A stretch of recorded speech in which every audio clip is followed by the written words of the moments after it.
all set? Everybody ready? It's nice to be with you. Welcome to the final cabinet meeting of 2025, a year that will go down as the most consequential and successful first year of any administration. They're saying that, not me.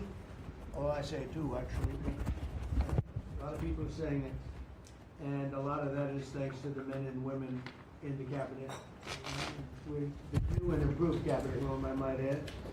We took pictures down from the vaults. We have vaults downstairs with lots of pictures that haven't been exposed to the world for, in many cases, over 100 years. We brought them up, and we're using them as they should be used. But the cabinet room looks beautiful, like it should now. The Oval Office looks beautiful, like it should. It was not. It was like the rest of the country. It was in disrepair. 1 year ago, our country was dead, and said to me by many leaders, we had a dead country. Now we have the hottest country anywhere in the world. It's true. The hottest country anywhere in the world. Think of that. In 4 long years of the Biden administration, there were just $1 trillion of new investments in the United States in 10 months. We've secured commitments of over $18 trillion. So they had, in 1 year, less than $1 trillion. That's in a period of 4 years. Think of it. 4 years they had less than $1 trillion.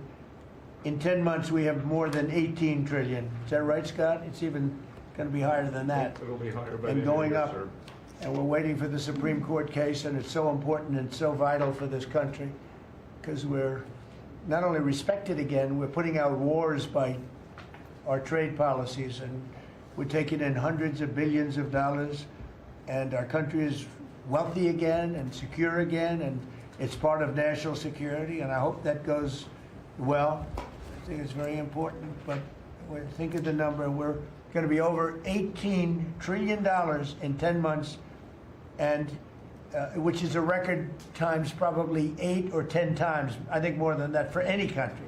There's never been a country that's had that kind of an investment ever in history. And there's never been a country that's had half of that. It's a tremendous thing that's taking place. We have companies moving in from all over the world, from Mexico, from Canada, from Europe, from China, from Japan a lot. We just had Toyota is going to spend $10 billion, they just announced, on building new plants in this country. Our workers, they're going to be our workers, but they're spending a tremendous amount. So the stock market is set 46 all-time highs. And this last Friday, which is called Black Friday, was the biggest ever online sales that there's ever been by a lot. More Americans are working today than at any time in the history of our country. I mean, these are the facts we have to get out. And, you know, there's this fake narrative that the Democrats talk about, affordability. They just say the word. It doesn't mean anything to anybody. They just say it. Affordability. I inherited the worst inflation in history. There was no affordability. Nobody could afford anything. The prices were massively high. Do you remember when we took over eggs? You did a great job on that, Madam Secretary. Agriculture, Brooke. Eggs were 4 or 5 times higher than they had ever been. They said, don't order eggs for Easter at the White House. And we ended up doing it, and we got the egg prices way down, lower than what they were before. But the word affordability is a con job by the Democrats. They say affordable. I watched the other day where some very low IQ congresswoman talked about affordability, affordability, affordability. She had no idea. Their prices were much higher. As an example, energy, gasoline, we're now at about $2.50 a gallon. We're going to be, I think, at $2 a gallon. We could even crack that at some point. I'd love to do it. And we could do it more easily if we weren't building up the strategic national reserves, which Biden emptied out before the election so that he could try and get elected, meaning he started it, then he got thrown out of the race, then she took over and she kept it going, and they emptied out these strategic national reserves, which are really meant for something else. They're not meant to keep people happy with their gasoline price. They're meant for war. They're meant for problems, big problems. He emptied it out, and then she continued it during the process of trying to get elected. Didn't work out too well for him. And they virtually brought it down to the lowest level, I believe, in history. And it didn't have much of an impact because the prices were very high. But our prices now for energy, but for gasoline are really low. Electricity's coming down. And when that comes down, everything comes down. But the word affordability is a Democrat scam. They say it and then they go on to the next subject. And everyone thinks, oh, they had lower prices. No, they had the worst inflation in the history of our country. Now, some people will correct me because they always love to correct me, even though I'm right about everything. But some people like to correct me and they say 48 years. I say it's not 48 years, it's much more. But they say it's the worst inflation that we've had in 48 years. I say ever. But whether it's 48 years or ever, it's pretty bad. We had the worst inflation that we've ever had. Since last January, we've stopped inflation in its tracks. And there is still more to do. There's always more to do, but we have it down to a very good level. It's going to go down a little bit further. You want to have a little tiny bit of inflation, otherwise that's not good either. Then you have a thing called deflation. And deflation can be worse than inflation. But we have it almost, we'll soon be at a perfect level, but we inherited the worst inflation. But we have 20 states that are now selling gasoline at less than the $2.75, think of that, $2.75, and it was at $5 under Sleepy Joe.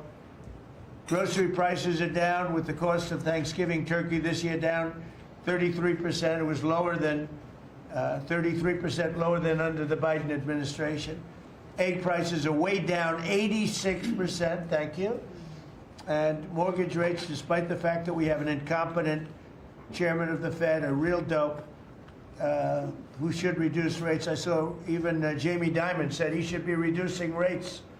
I never saw Jamie Dimon say that. I wonder why he said that. But he really said it because he's right. But we have a guy that's just a stubborn ox who probably doesn't like your president, your favorite president. But they're going to be coming down. We'll be announcing somebody probably early next year for the new chairman of the Fed. I talked to Scott about taking the job, but he doesn't want it. You got the greatest job here. Yes, sir. Right? He said, no, I want to stay chairman. I want to stay right where we are, Treasury. And I think we're doing really great, aren't we? Yeah? We're doing great, sir. It's a great team to be part of. Yeah, no, it's amazing. Under my executive order to lower prescription drug prices, which I think is the single biggest thing we've ever done that nobody writes about because you're fake news.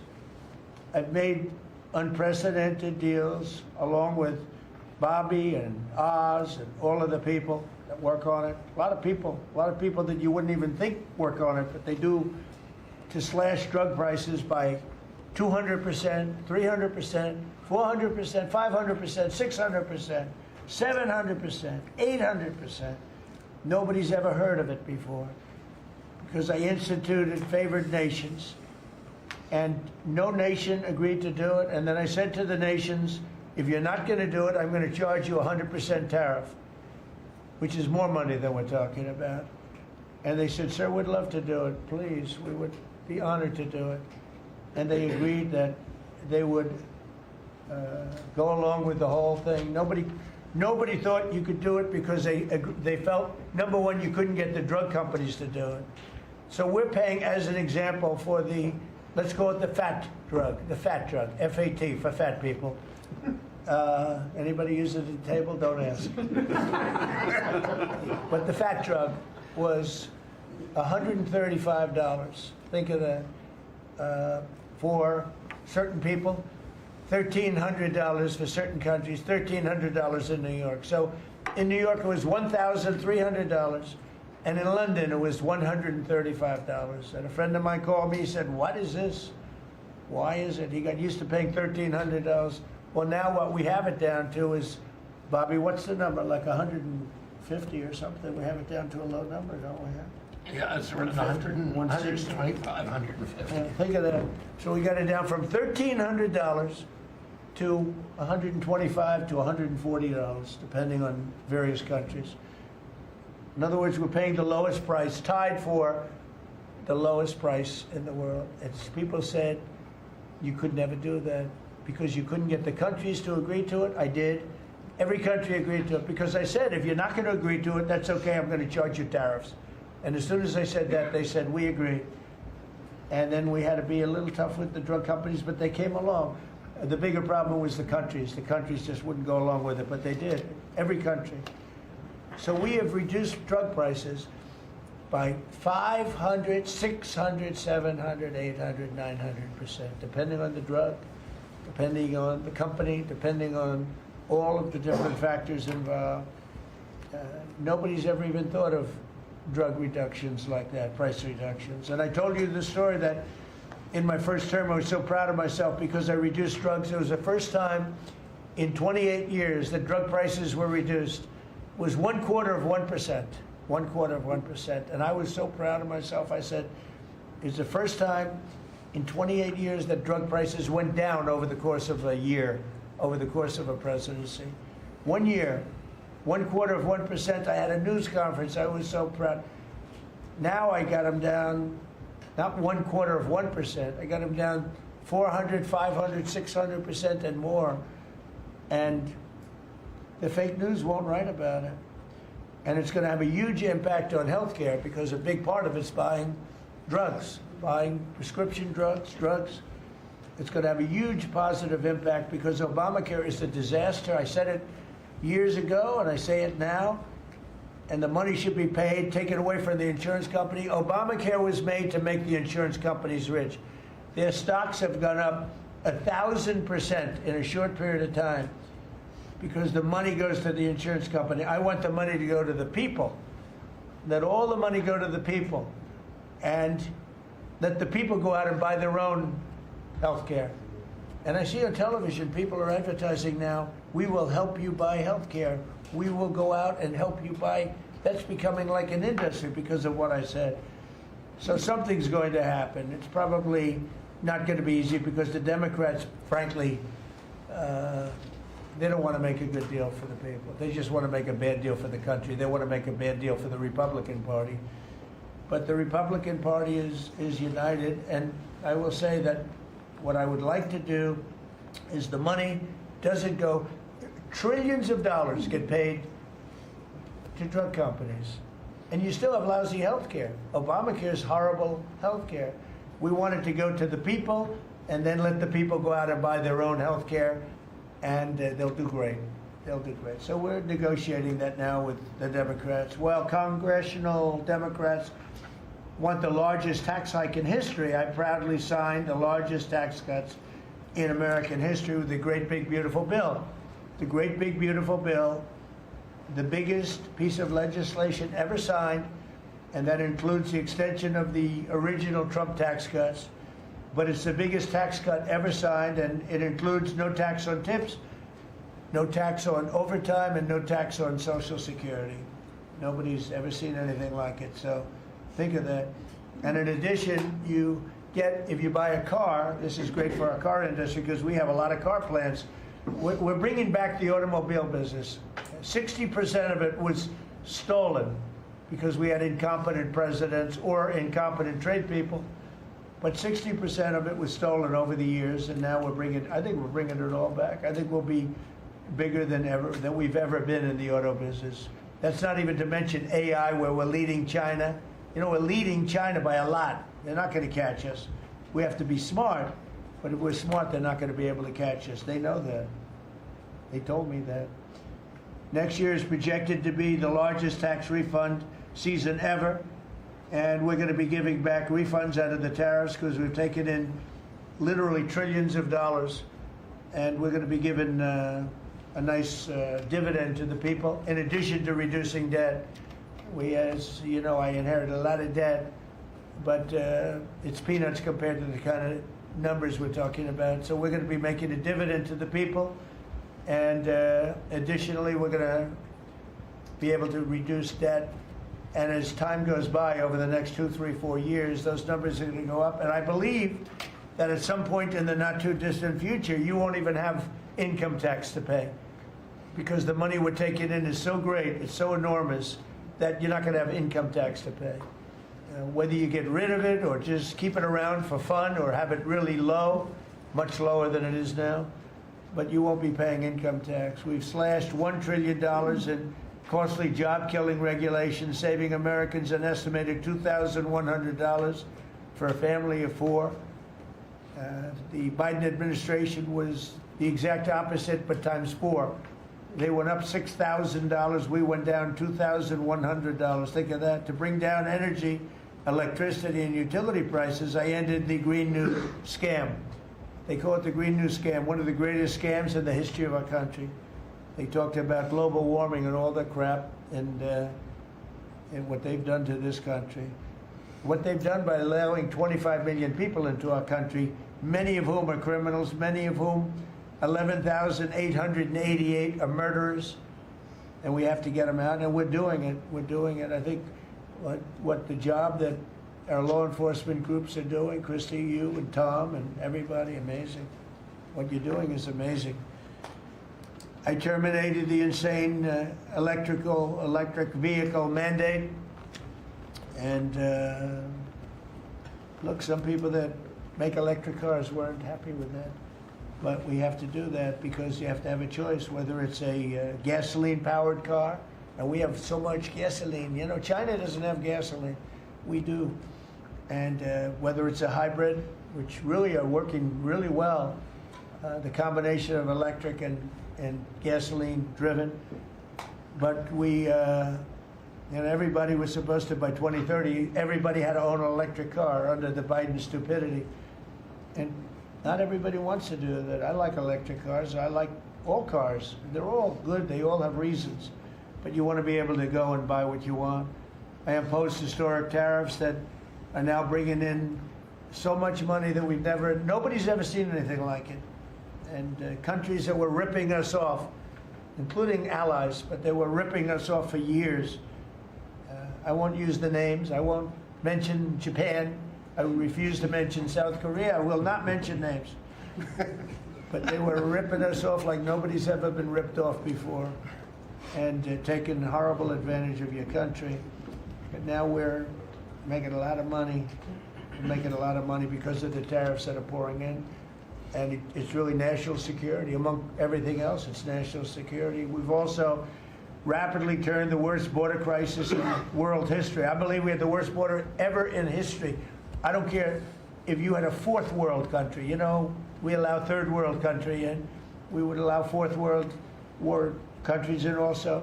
It doesn't matter. There was never a border that was as bad as our border. We allowed anybody in with no checks, no vetting. So we've rapidly turned the worst border crisis in world history into the strongest border in the history of our country, and probably one of the strongest borders in the history of the world, because we have nobody coming through. And I want to thank our people. The Border Patrol is so amazing, ICE, and I want to thank the military for the backup, because they're standing right behind them, and that was really nasty for a period of months, and now it's no longer nasty. Now they don't even come up. Nobody comes up. It's an easy job. Made your job a lot easier because they know they're not going to get through. And we take people in, but they have to come in legally. For 6 months in a row, 0 illegal aliens have been admitted into the United States. You believe that? 0. We had millions of people coming in a year, millions.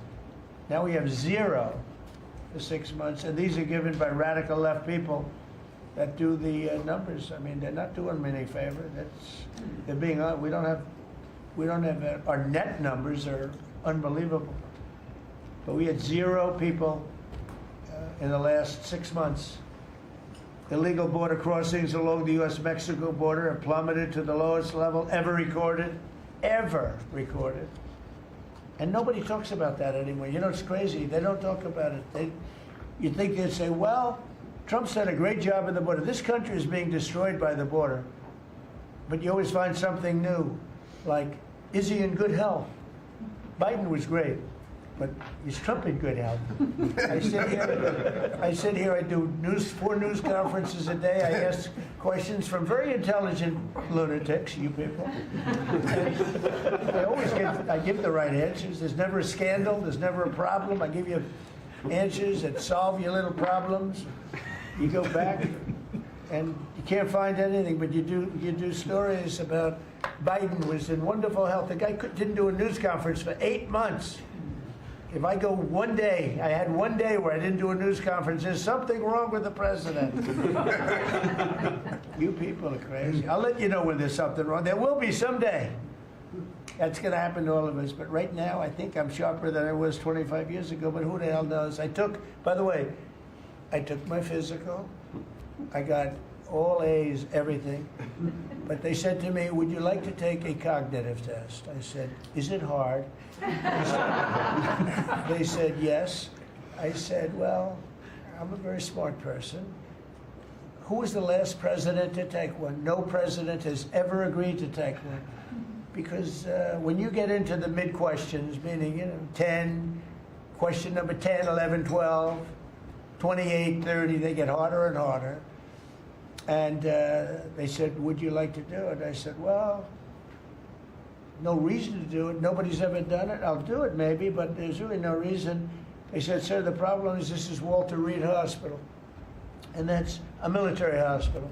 And that means that things are, sort of open. It's not like private where you have, if you do poorly, we'll have to, probably you'll find out. I said, I won't do poorly. I'm a smart person, not a stupid person. And as the doctor will tell you, I aced it. Right, Susie? I aced. I got every question right. And these are tough questions. These are questions that I would say 99% of the people that I'm talking to right now, meaning the people from the fake news, would not do well in those exams. But I'm the only one that took it. I got every single question right. And then I read in the New York Times, is Trump sharp? Trump is sharp. But they're not sharp. That's why they're going out of business, the New York Times. I hear that they're losing so much money, it's ridiculous. They're a bunch of fakers. But we can never let another thing happen like what happened to us with a fake election, with a rigged election, where a guy like Joe Biden assumes the presidency. Because the man was grossly incompetent. And he was incompetent 30 years ago. But he was really incompetent for those last few years. And our country was put in great danger because of it. So for 6 months in a row, we had 0 people. Illegal border crossings along the U.S.-Mexico border have plummeted to the lowest level ever, ever, ever. Think of that. And the net benefit to our country is enormous, incalculable. America is strong and respected again. On the world stage, we're really respected. In fact, I went to a NATO and they were calling me the president of Europe. We're doing very well. We have a lot of respect. As you know, we have a problem with a war that our people are trying to settle now with Russia and Ukraine. We are not involved in the war monetarily anymore. Biden gave away $350 billion like it was candy. That's a massive amount of money. And much of it in cash, a lot of it in equipment. I don't give away anything. We sell the equipment to NATO. The European nations pay us for the equipment, 100% price. And then they bring it to Ukraine or whatever they do with it. But we're trying to get that settled. I've settled 8 wars. This would be the 9th. And our people are over in Russia right now to see if we can get it settled. Not an easy situation, let me tell you.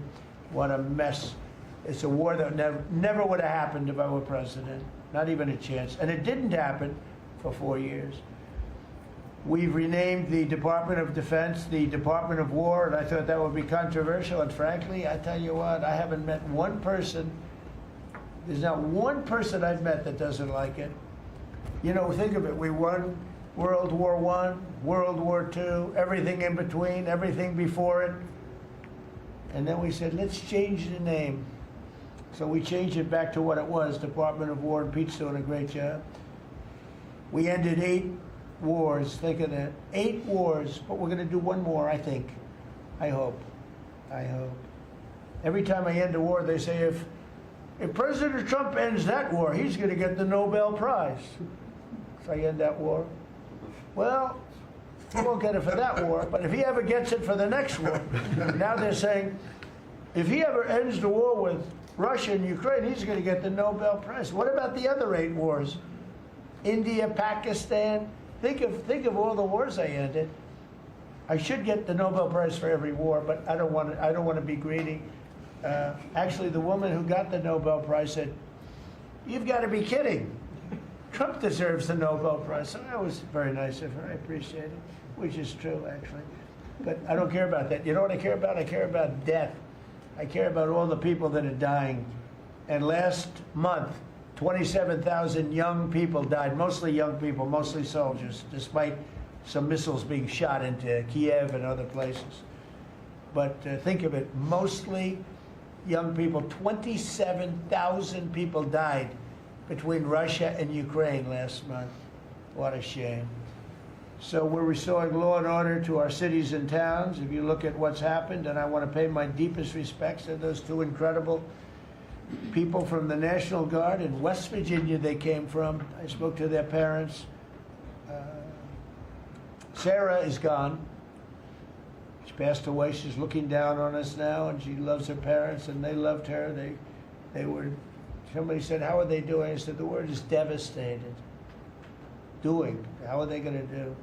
They're devastated. The rest of their lives they're going to be devastated. She was an incredible person, highly respected, top of her class, everything. She was like a perfect human being. 20 years old, just started. She was like a baby. She was so proud. They were giving her a promotion, and she told the parents that she was getting a promotion, and they were so proud of her. Then they get a call that this happened. And we have one young man who's fighting for his life. He's fighting very hard. I think he's probably doing better than anybody. They said he didn't have a chance. I'll tell you, the one who said he's going to live is his mother. He spoke to his mother. "Sir, he's going to live." I spoke to her very soon after this horrible event took place with this scum that is able to come into our country. I spoke to his mother. "Sir, he's going to be okay. I'm telling you." No doctor thought that. Nobody thought that. He was hit in bad places, and she was like so positive. It was incredible. And it's possibly right, Pam, right? Possibly right. Boy, it would be amazing. If he lives, it would be amazing. A miracle, actually. But we're very proud of those two people. We're very proud of the National Guard. We're very proud of our military and our police and our firemen and women.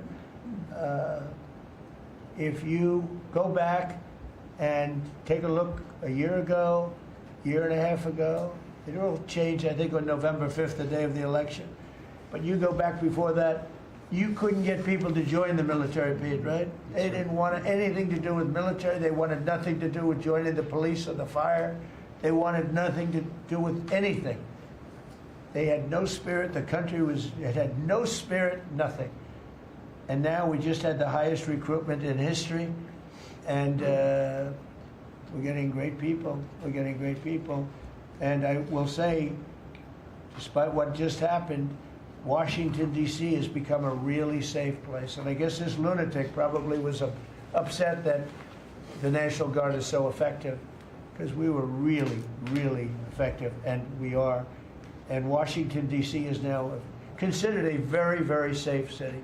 We had crime numbers a year ago that was so bad, embarrassment that the city, the capital of this country, could have numbers like that. And Washington now is, no murders, no this.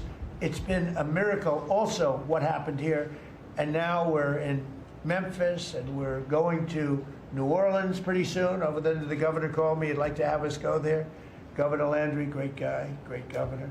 He's asked for help in New Orleans, and we're going to go there in a couple of weeks. And we're doing a real job. Even Chicago's down a little bit because we have a minor force there.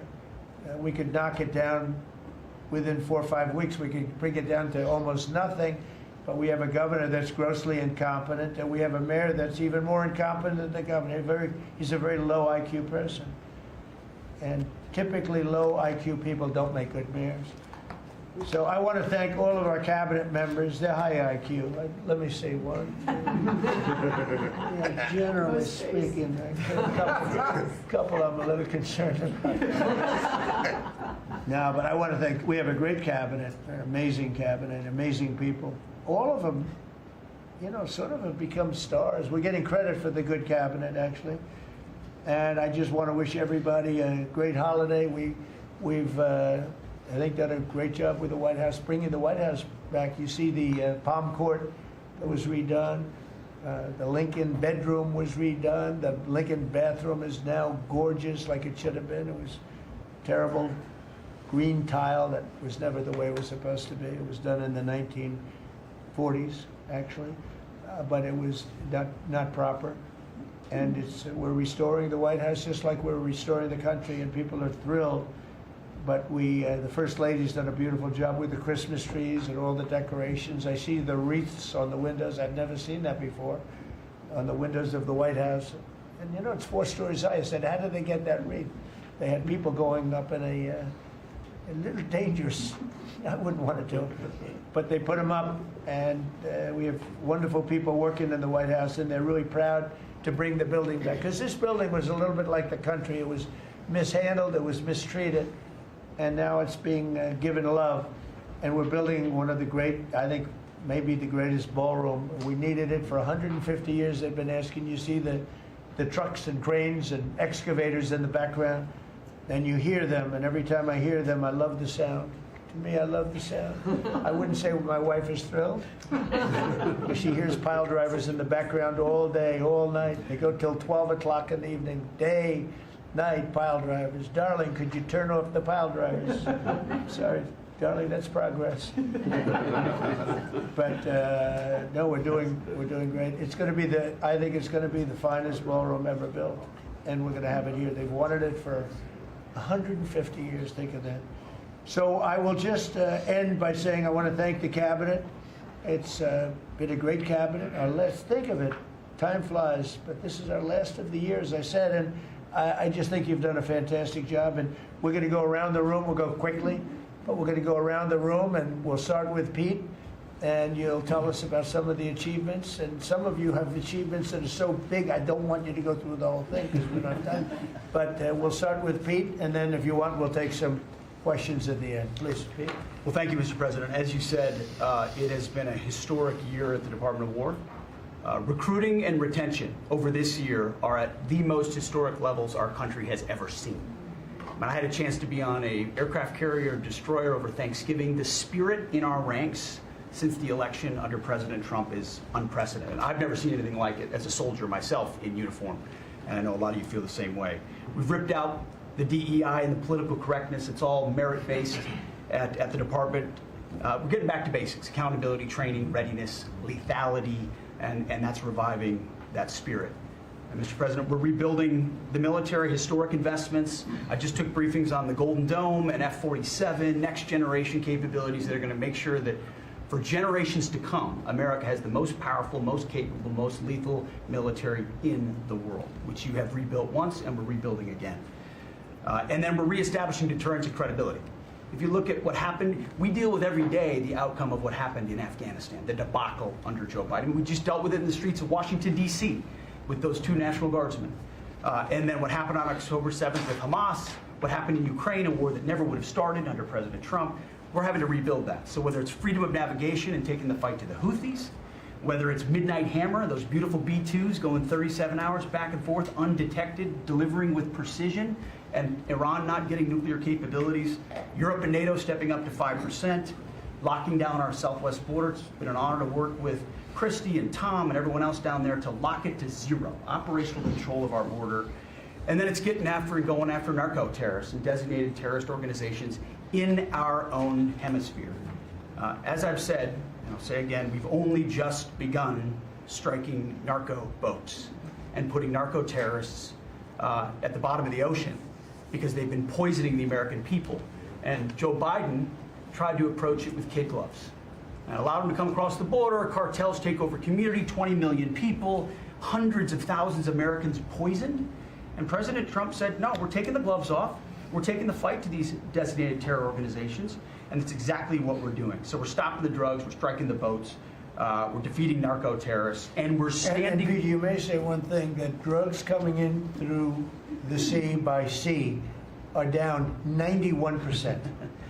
And I don't know who the 9% is. I'm not sure either, sir, because down 91% by sea. We've had a bit of a pause because it's hard to find boats to strike right now, which is the entire point, right? Deterrence has to matter, not arrest and hand over and then do it again, the rinse and repeat approach of previous administrations.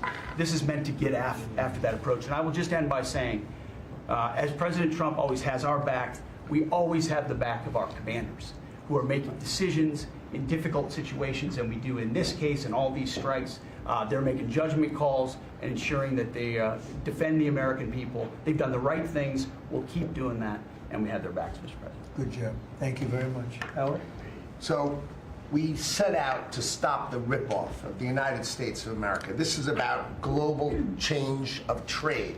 We've been ripped off since 1945 when we set this policy. So we set out, and together with my partners, Jameson Greer and Scott Bessent, we set out to change that. So we started, the first one was the UK deal, right? We asymmetric, they pay us 10%, and we get charged nothing. That allows us to export, and that began the process. Then we did the biggest, the European Union, 450 million people, $20 trillion economy. They completely opened their borders to us, and we charge them 15%. That makes America $100 billion a year and turns it back to where our economy is the best. And so it proved that President Trump's trade agenda was the right trade agenda. Then we go to Japan and Korea. They offer us $750 billion in cash to build in America at the president's direction.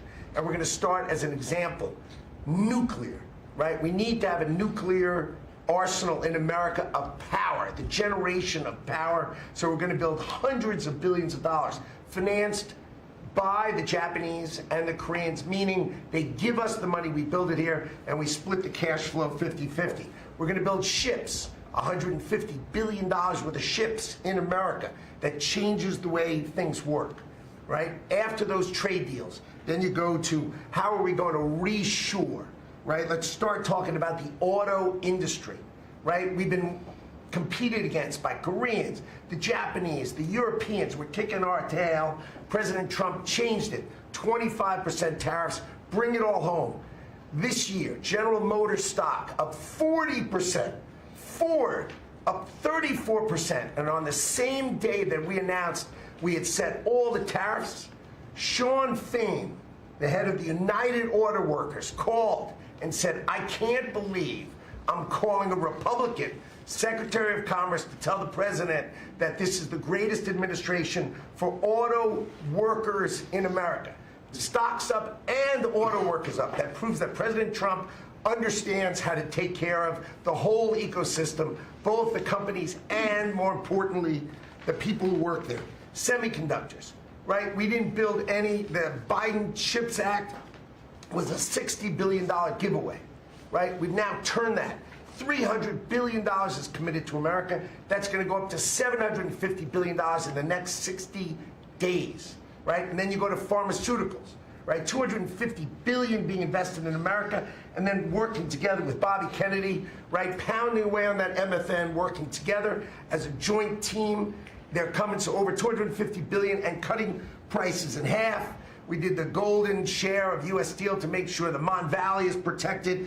Intel gave us 10% of the company, make tens of billions of dollars, right? And the last thing I will say is a year ago today, I was working on transition with President Trump, right? To build the greatest cabinet ever for the greatest president ever. And as I sit here today, I can't be more proud of how you did it, sir. You've created the greatest cabinet. It is a joy to be at this table. You know, one thing we will mention, so they came to see me from Intel, and they had a problem. I said, look, we'll fix your problem, but I think the United States is entitled to 10% of your company. And the chairman looked at me and he goes, you have a deal. Tell them, how much money have we made since I made that deal? It's only $40 billion. 40 billion. We made $40 billion. That was, what, 3 months ago? Does anybody write about it? Nobody writes about it. That's okay. Mr. Secretary, how we doing with transportation? Well, Mr. President, so just quickly on aviation, many of you have heard that we have an infrastructure made of copper. We have to transition to fiber. The last administration said it was going to take more than 10 years to complete the transition from copper to fiber. They had no plan to actually do it. We have already completed a third of this transition from copper to fiber. Now it's going to take longer for us to go from analog to digital. By the way, the rest of the world transitioned 20 years ago from analog to digital. We are just going to do that at the FAA right now, but we're buying new radios. We're going to buy new radar. By the way, those radar are going to be made in America, Mr. President. This phase of the operation will be completed by the time you leave office. It's 3 years. I do need another $20 billion, Congress, to start the second phase, which is really important, and we'll try to get that done also in that 3-year time period, but we need the money, critically important. With regard to commercial driver's license, I think we've covered a lot the crashes that have taken place around the country. And what we found is there have been states that have issued commercial driver's license to foreigners, and they've gone through sham schools, and they're not safe on American roadways. And so, in partnership with Secretary Noem, we have driven those numbers down. We got California, Gavin Newsom, to revoke 17,000 unlawfully issued licenses. We've closed down half of the fake schools that give out these fake licenses, all critically important. Governor Tim Walz of Minnesota gave 33% of these licenses unlawfully. People that should never have a driver's license driving a big rig on American roads, endangering the American people, shameful. We've cleaned up Union Station here in DC per your directive. We're going to rebuild Penn Station in New York. We're going to break ground at the end of 2027, get that project operational. And, Mr. President, a lot of us, I fly commercially, I fly back by the bathrooms. I don't know why that happens. They put me in the back. We've asked Americans to bring their better selves, to bring civility back to travel, to say, listen, let's say please and thank you. And if you have someone's pregnant on your flight and you're as strong as Pete is, well, pick up the bag and help her put it in the overhead bin. Let's be nice to each other, is what we've asked. Maybe not wear pajamas or slippers on the airplane. And I think it's been received fairly well, and I think we can all have a better travel experience when we do that. And just the last point I'll make is there was a big football game where the Merchant Marine Academy that falls under DOT actually beat the Coast Guard with Kristi Noem. We beat them by 1 point, and so we're very proud of that. And, so well done, Kings Pointers. So a little bit in a nutshell, we're rebuilding the air traffic control under boot edge. It's supposed to be boot edge. Who's another grossly incompetent person? He'd get in his bicycle, ride to work, and he was just terrible. What they do is they take the fiber optics and they take fiber trying to hook it into copper, and fiber and copper don't mix. You can't do it. But people knew that for the last 30 years since they started doing the fiber. And they spent billions of dollars, and it didn't work. And you saw that by the helicopter crash. You saw that by Into the Plane. You saw that by a lot of things. So we're doing a brand new air traffic control system, and it's going to be the best, and it's going to be from top to bottom. And we have the 3 top companies in the world bidding on it. And it's going to be one bid, and we're going to have one company responsible, and it'll be the best system. And it's going to make this. Look, our skies are safe. Otherwise, we wouldn't let people fly. But we're going to have the safest skies. We're going to have the best system anywhere in the world. We're also going to rebuild Dulles Airport because it's not a good airport. It should be a great airport, and it's not a good airport at all. It's a terrible airport. It was incorrectly designed with a good building. Actually, it's got a beautiful terminal. Saarinen was the architect, one of the greatest architects in the world at the time. A great architect. And so they have a great building and a bad airport. But we're going to turn that around, and we're going to make Dulles Airport serving Washington and Virginia, Maryland, etc. We're going to make that into something really spectacular. We have an amazing plan for it. And other things, but you're doing a really good job. I appreciate it. The people movers of Dulles, we had a crash recently. So we're going to announce that later today, a request for bids on this. But again, it's a not a great airport, which we can make great in this administration, Mr. President. We have a design that's amazing for Dulles. It's going to take Dulles and make it a really bad, it was a badly designed airport. We're going to make it into as good as there is in the country. It'll be exciting. Okay, please. All right. Well, Mr. President, it's good to be here at this meeting because in 1 year you can look around the table and see the change. And I think one of the biggest changes is how this cabinet works together. And I want to start there. There's often been said, I found out some things this year that I didn't know, that the Department of what was Defense, now Department of War, and the Veterans Department had never really communicated. Now, we're fraternal twins, in a way. Pete and I are. He lives better, I'm better looking. But in looking at this, I mean, he brings them in. He keeps them for a number of years, up to 20 or longer. And then they come into what the country is committed to our veterans.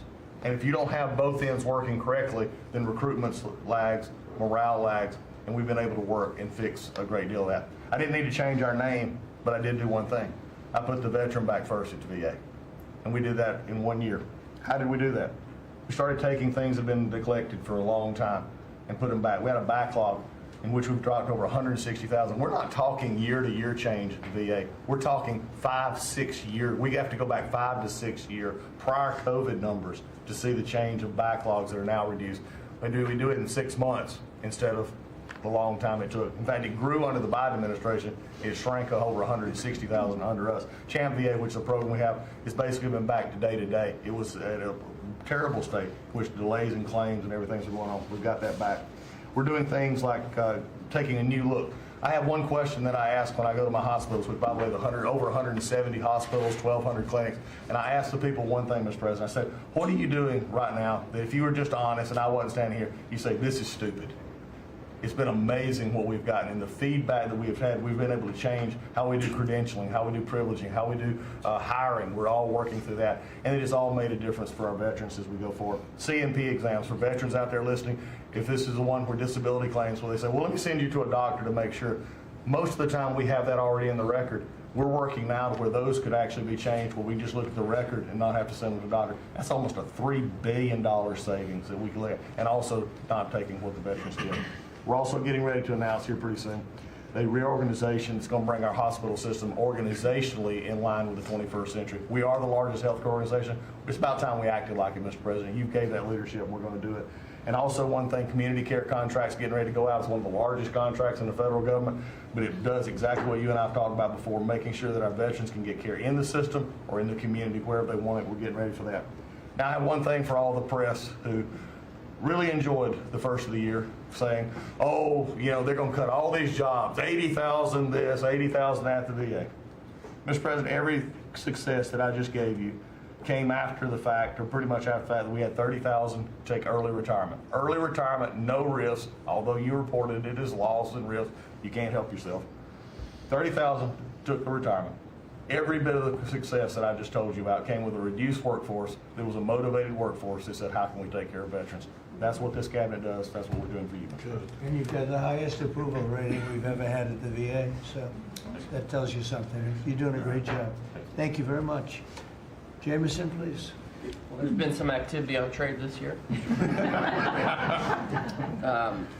You know, for about 75 years, we had a system, global trading system, that was premised on the United States having totally open borders, right? Not just on immigration, but on goods and services, and everyone else generally kept higher tariffs, higher non-tariff barriers, et cetera. Obviously, the outcome was we had a huge trade deficit. You took it head on. You gave all of us who work on the file a lot of leverage. So we spent the past 10 months or whatever we've been doing now, just going around the world and flipping the script. So now we're in a situation where we've protected our industries, we have the tariffs, and the other countries have decided to take their tariffs down and non-tariff barriers. And we've done it in a very constructive way. We've achieved agreements on reciprocal trade, which are a new kind of trade agreement that's really focused on making sure we have balanced trade, we have reciprocal trade, that we're treating each other fairly. And it's been embraced by the international community. And it's going to be exciting to see what it's like 5 years, 10 years from now, because you've changed it. And that's how it's going to be now. And I think you should be commended for it, and we look forward to seeing what comes in the next few years. Thank you very much. You're doing great. He's doing a great job. Thank you very much. Please. Thank you, Mr. President. Last time I was here, I said that the amount of dereg that we had for regulatory was 30-1. Since then, it's up to 48-1. Your goal had been 10-1, which was in excess of 6-1 in the first term. It's actually much higher than that, but I made my team redo the threshold a little bit because it sounded so unbelievable. But the amount of work that's being done with this entire team is astronomical. And another detail in that is that when we propose a rule, some of the biggest ones that you care the most about don't go into that count until they are finalized. So next year we should be even more eye-popping. One of those to talk about is the federal acquisitions regulations, which you gave us a charge 6 months ago to dramatically reduce. In 6 months, we've lowered it by 25%, 500 pages, 2,700 mandates, which is a third of the mandates. That's going to lead to savings, competition, and speed. So probably $40 billion for the agencies in savings over the course of 10 years. When we get up and running, it'll be north of between $200 and $400 billion. Competition, about 45% of government bids only have one bidder. So you got no competition in that situation. That will now change, and then we're just getting faster, months, and hopefully we turn it into years, which means you all around this table can buy things that you need quickly, and that you have better vendors to come, many of them small businesses who want to participate in the federal procurement process. So making all sorts of improvements on that front. It's very exciting. Thank you, Mr. President. Greater than the regulations. We're cutting them at levels never seen before. And I have the record from the first 4 years, but we're blowing that record away, so it's been really great. Good. Scott? Yes, sir, Mr. President. Great to be with everyone. And, you know, when you were giving your report, which was fantastic, and I listened to the report of all my colleagues here and those that will come, it reminds me when I played in the NFL, we had this thing called game film. You know all about film. And we had a saying that said, the film don't lie. The film tells a real story. And I hope that the American people, when they watch the film that's going on now in this time in our history, that they will see that America is greater today than it ever has been. And so I thank you for that. And thank you for giving us good stories that we can tell for the American people. Scott, we're saving our country. Yes, sir. Okay? And I don't want to be braggadocious. We're saving our country. Our country was going down and would never have been able to come back. We're saving all of us, but we're saving our country. All right, go ahead, please. Yes, sir. So at Housing and Urban Development, in keeping with your executive order, sir, in making America's streets safe and beautiful again, we've been very intentional about making public housing in our country safe. And I want people to know, our colleagues know this, but people in America know that we actually care about people that live in public housing around our country.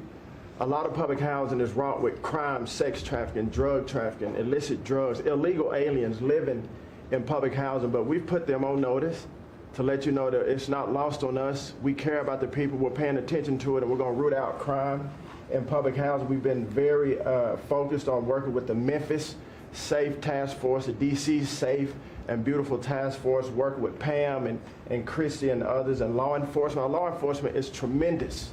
Every single night they go out and they go to public housing to make sure that our people are safe, mothers and children are safe. And so at HUD, you know, it's a different day. We're running new plays. The film was real bad when I came in, I'm gonna be honest. But we are giving the people that live in public housing the assurance that they will be safe. And we also announced a new crime hotline, sir, that people that live in public housing, if they see criminal activity, if they see illegals living there, if they see drug trafficking, if you see it, if you hear it, report it. Don't be afraid. And so work with our Office of Inspector General. We've set up this crime hotline, and also working with Christie and Department of Homeland Security, making sure that everyone that lives inside of public housing is accounted for and that they are American people. And so I say that and I emphasize that to know that we prioritize American people and American people only. Lastly, sir, in Atlantic City, we took over the Atlantic City public housing because the living conditions were deplorable. And they have people that have been living there for 3 generations, and they were being treated very bad.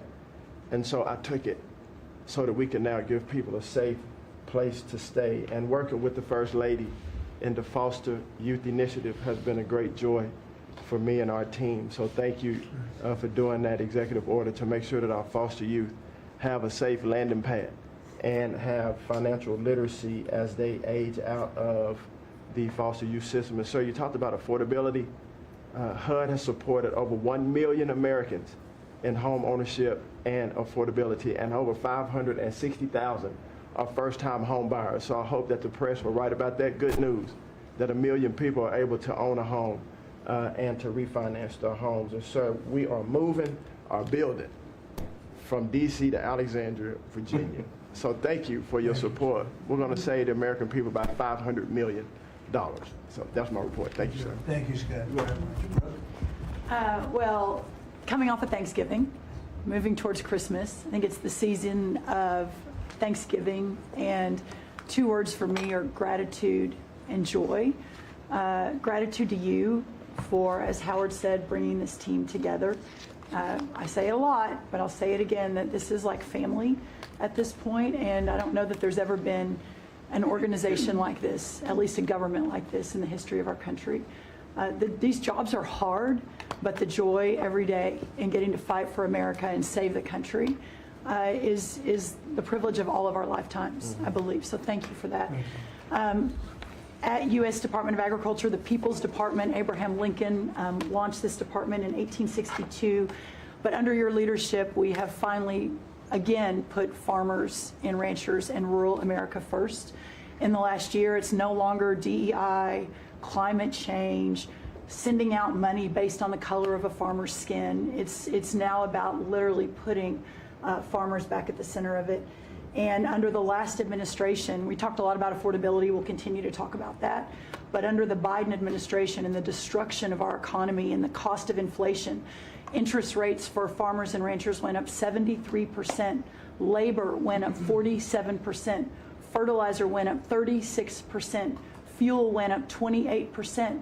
So when you think about the extreme economic strain that a lot of our farmers are under in our farm economy, these are massive, massive numbers that will take some time to get out from under. But we've already seen the beginnings of the movement toward more affordable food, housing, fuel, et cetera, and that will only continue to trend as we work to solve those issues. My partners in trade, of course, they do the work, but I'm constantly talking to them about selling more soybeans, selling more corn, getting more of our products out. But when we really think about how to solve for this idea that for so long our farmers, many of them have been farming for government checks instead of moving their product around the world, these trade deals change that forever. And it isn't one trade deal or 2 trade deals, it's dozens of trade deals. And so talking about rural prosperity and bringing the golden age back to rural America, which has been lost for too long. And we're going to focus on that next year, hopefully with our vice president, many of our cabinet members. But the opportunity to do that under these new trade deals is unprecedented. And so just putting farmers first, our ranchers first, Mr. President, is such a huge priority and an accomplishment of the last year. The second quick thing is lawfare, and I know you know this better than anyone in the country. When a government politicizes and weaponizes their power to go after average, everyday Americans, well, from you, the top of the HEPA's president, but all the way down to the ranchers in South Dakota, the Maud family, who were facing jail time over a fence line dispute that had been in their family for 130 years. We fixed that. The family, the Henry family in New Jersey, who were facing their farm being taken away for eminent domain to give to affordable housing, we fixed that. So being able to completely change the trajectory of private property rights, but especially as it has to do with our farmers and ranchers and our rural communities, changes everything for our country. And then the third thing, we have so much great things to talk about at USDA, but the third thing, which became very much a part of the national conversation during the Democrat shutdown, was SNAP reform, food stamp reform. When all of America saw what so many of us know and have been working on, but when you have so much rampant fraud in a program that 42 million Americans participate in, now big good piece of news that I hope is written about, since you became president, about 800,000 of those 42 million have moved off of food stamps, which is hopefully the plan with better jobs, higher wages, et cetera.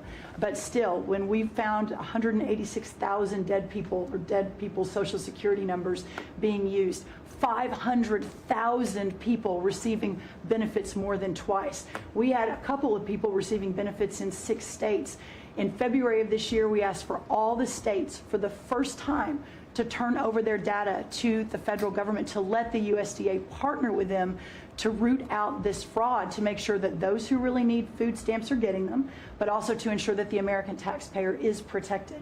21 states said yes, not surprised. 29 states said yes, not surprisingly, the red states, and that's where all of that data, that fraud comes from. But 21 states, including California, New York, and Minnesota, the blue states, continue to say no. So as of next week, we have begun and will begin to stop moving federal funds into those states until they comply and they tell us and allow us to partner with them to root out this fraud and to protect the American taxpayer. As Joe Biden was working to buy an election a year ago, he increased food stamp program funding by 40%. So now as we continue to roll that back. So the partnership in Making America Healthy Again is also in food stamps, but a lot of what Bobby and I are doing together is really remarkable. But again, just gratitude and joy for this work, and so grateful to you. The final thing I'll say, a lot of gratitude to Secretary Marco Rubio for wearing his Aggie maroon tie as a reflection of Texas A&M beating Florida handily about a month ago. So Marco, I want to thank you, and much gratitude and joy in my heart as well. Yes. I But think thank you, we sir. also have to say something about China with one of the largest purchases ever in our country, the soybeans. Yes, sir. And so I want to thank President Xi. We had a great meeting. We were in South Korea, and I went to a lot of other places too, but we met in South Korea, and President Xi was great. And China gave us among the largest orders in the history of your world, agriculture. That's right. So- And sir, may I say, this is the remarkable result of real leadership and your real leadership. Just a couple of days ago, China announced that they were going to halt all purchases from Brazil because they had found some irregularities in some of the soybeans they're buying from Brazil. And what that means is a continued signal that this country and our farmers produce the best, highest quality soybeans, sorghum, et cetera, in the world. And what you've been able to do is open those markets up and again, move toward an era where our farmers are not so reliant on government checks, but they have the markets to sell their product. Having said that, we do have a bridge payment we'll be announcing with you next week as we're still trying to recover from the Biden To help years. the, That's right. To help the farmers. We're going That's to help right. the farmers. They did not help the farmers. That's right. Thank you very much. Thank you, sir. Scott? Mr. President, it's been a great year on the economy, but the best is yet to come. The tens of trillions of dollars that have come in investment, both the portfolio investment by companies, investment by countries, that is turning into a CapEx boom for the U.S. Capital expenditures up 15% in history. When CapEx is up, jobs will follow. The One Big Beautiful Bill is an incredible, as you said, thanks to your leadership, along with Speaker Johnson, Senator Leader Thune, we had that done on July 4th, which everyone said was impossible. And the great thing about that bill, sir, for the American people, it's for industry, 100% expensing, build your factory here, you can write it off immediately, but you also insisted on the 4 benefits for working people: no tax on tips, no tax on overtime, no tax on Social Security, auto deductibility for American cars, and that is retroactive. So as a result, in 2026, we are going to see very substantial tax refunds in the first quarter. So the best way to address the affordability crisis is to give Americans more money in their pockets, which is what this bill has done. We're going to see real wage increases. I think next year is going to be a fantastic year. Taxes, deregulation, energy certainty. That's why everyone with your leadership is coming to America. Bond market had its best year since 2020. Everyone said couldn't be done. So we're going to have growth. We've had 2 4% quarters before the Schumer shutdown. We're going to go back to that. So not only are we going to have great growth, but it's going to be low inflationary growth. And stock market obviously is following, but next year is going to be the year for Main Street as all this kicks in. And you came in, immigration, I called it the 3 I's, immigration, interest rates, and inflation, that were killing the American people. Close the border, the promise kept. Interest rates are down, and 10-year bond, again, best year since 2020, and inflation led by energy prices is going to roll next year. I think it's going to be a fantastic year. That we can look back, be very proud of this year, but I think 2026 is going to be great for the American people, thanks to you. It's going to be great. Thank you very much. Mr. Vice President. Thank you, Mr. President. It's an honor to serve with this great team that you've assembled. And I just want to pick up on something you said, Mr. President, because you hit the nail on the head, that it is absurd that Democrats talk about an affordability crisis that they created and the people around this table work every single day to address. You'll hear a lot of statistics today. You hear a lot of statistics in our political conversation. I think the most important statistic for the American people is that under the Biden administration, the average American family lost over $3,000 of household income. And under the first 10 months of this Trump administration, they have gained over $1,000 of household income. What that says very clearly is that we are fixing the problem that Joe Biden and the Democrats created in the last administration. If you look at every affordability crisis that's confronting the American people today, it is traceable directly to a problem caused by Joe Biden and congressional Democrats. Why did homes get so unaffordable? Because we had 20 million illegal aliens in this country taking homes that ought by right to go to American citizens. Why did tax bills get so unaffordable? Because Democrats were raising taxes while congressional Republicans under the president's leadership, we're now cutting taxes. Why did food get so expensive? Because we printed trillions of dollars and threw it into green scams that made our agricultural economy suffer while Americans were paying higher prices for food. On every single one of those issues, Mr. President, I think we've made incredible progress. But it would be preposterous to fix every problem caused over the last 4 years in just 10 months. I think that we've done incredibly good. But what I see over the next year, and you heard Brooke talk about joy and gratitude, what I really think this season represents for me, and I think for the entire administration, is that we have now done incredible work to fix what Joe Biden broke. And I think that next year, in American growth and American prosperity could be the best year that we've had in the United States of America. It's going to happen because we're all working hard. It's going to happen because we have the greatest country in the world. But I think for congressional Democrats in particular, if they want to talk about affordability, they ought to look in the mirror. We are fixing what they're broken. We're proud to do it. It's the job that we were elected to do. But I think 2026 is going to be the year where this economy really takes off. Thank you very much. Thank you, sir. Great. Yeah. President Trump, thank you for talking about Sarah. Heartbreaks for her family. And Andy is doing well. His parents, Melody and Jason, wanted me to tell you, and I was with them yesterday in the hospital. He's a miracle. I was there when the surgeons came in, and they wanted you to know this. He's a miracle, and if everyone in this country can continue to pray for that family. He's got a long road ahead of him, but he is a miracle. And of course, our DC initiative is led by our amazing, and the monster will be held accountable who did this. Our marshals, of course, are leading the DC Safe effort. We have made over 7,000 arrests at your direction. DC is safe again. Working with everyone around this table, Pete and everyone. Scott and I were in Memphis together last week, and everyone, and Bobby, your HHS, doctors and medics are on the ground to help people in Memphis and DC. In Memphis, we've made over 3,500 arrests so far, and Homeland Security, Christy, you've been instrumental in this. But it's everyone working together as a team. We even have Treasury agents out there. It's unbelievable, on the ground in DC and Memphis. Of course, law enforcement first, FBI, Kash Patel has led the FBI. We have a 100% increase in the arrest of violent criminals, thanks to your leadership. DEA, led by Terry Cole, over 45 million fentanyl pills, 4,200 kilos fentanyl powder. That is the equivalent of 347 million potential lethal doses.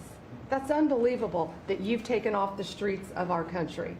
And the weight of all the drugs combined taken off by DEA is the weight of 17 full semi-trucks of the drugs just since you've been in office. The drugs that had flowed into this country under the previous administration.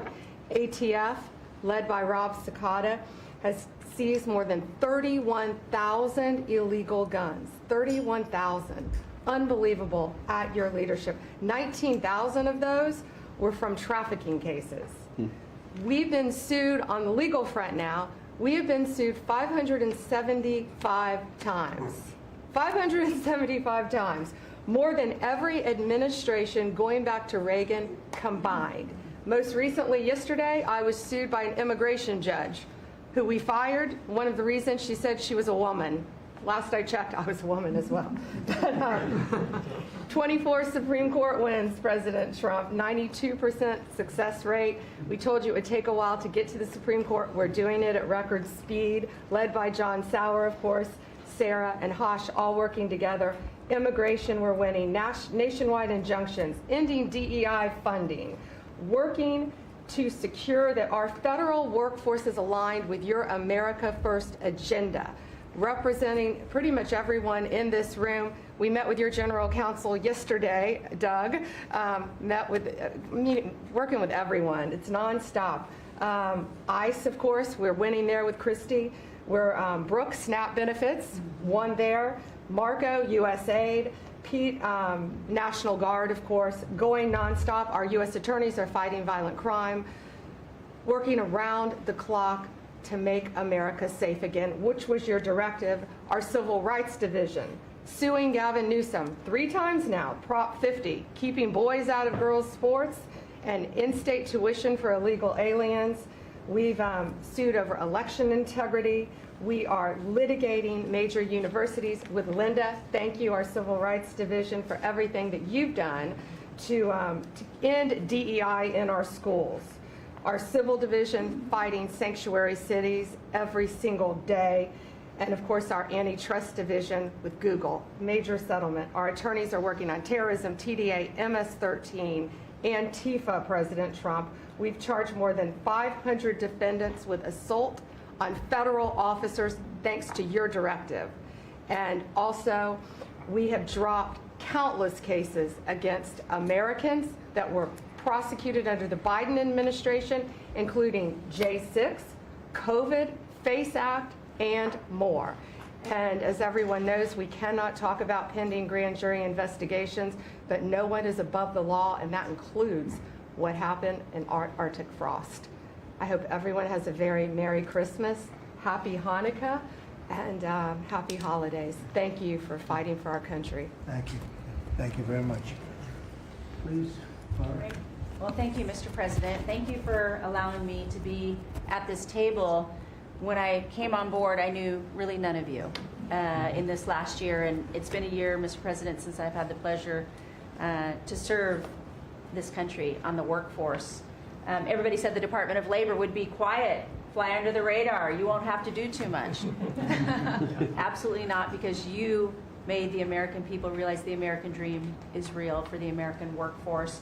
And it's been under your leadership, Mr. President, that over 2 million jobs that has been created since you started have been native-born workers. And that is the difference between this presidency, this administration, as opposed to the Biden administration, where mostly foreign-born or federal government jobs. And I think through the private sector, over 2 million jobs of native-born. And so the Labor Department has wasted no time in putting that into action with our Make America Skilled Again, either grant dollars, but the intentionality of the apprenticeship program, 1 million active apprentices across this country. We have done over 250,000 new apprentices so far in the first year and registered over 2,000 new apprenticeship programs. Why do we need the apprenticeship programs with the men and women in the trades? Because of the leadership of onshoring and reshoring, and have a lot of these companies reinvest in America. We have to build this country. We cannot do that without the tradesmen and women and the craftsmen of this country. And I think that, you know, Howard and I, we talked about that from the beginning, and we're going to have to lean in on that because we need the labor force, 700,000 new skilled jobs with electricians, construction workers, machinists, and so forth. And as I traveled with the vice president as well, we see that on the manufacturing floors of this country, they're in desperate need. The Department of Labor are going to get the workforce skilled again. Working with Secretary McMahon as we move a lot of the education out to our respective states, we are now working together, and we have deployed $86 million in investments, and a lot of that is in AI infrastructure jobs to have our new workforce proficient and literate in AI if we're going to continue to lead the AI race, and we're working on that. And the Department of Labor is now creating and will soon launch the AI infrastructure and workforce hub, which we will be able to track that metrics to see exactly if these dollars are going correctly. Integrating education and workforce with, obviously, Administrator Loeffler and I are on the road a lot together because we're talking about Main Street as well as a lot of the manufacturing jobs and how we're being an ally to our businesses as opposed to an adversary. For far too long under the Biden administration, we were adversaries to our business owners, and we want to give them a leg up always and make sure that we're paying attention. And we want our workforce to be educated. We do not need the numbers that we have seen across this country where our 4th through 8th graders cannot read, write, or do any math, and they are our future workforce. We have to depend on the American worker first. Also, lowering healthcare costs in line with the executive order. I'm working with Treasury and HHS, and rulemaking is underway to expand healthcare transparency and make pricing more affordable for our employers who offer these to their employees.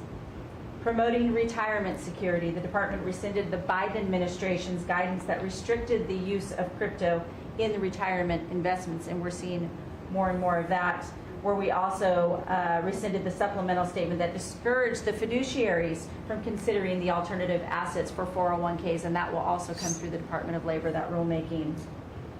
Ending abuse of cheap foreign labor at the expense of the American worker. We launched over 200 investigations into companies who will have abuse and or fraudulently against the American worker. So Project Firewall was released. Thank you, Mr. President. We want the trained workforce, but we will root out the fraud and abuse, and we'll protect the American worker first.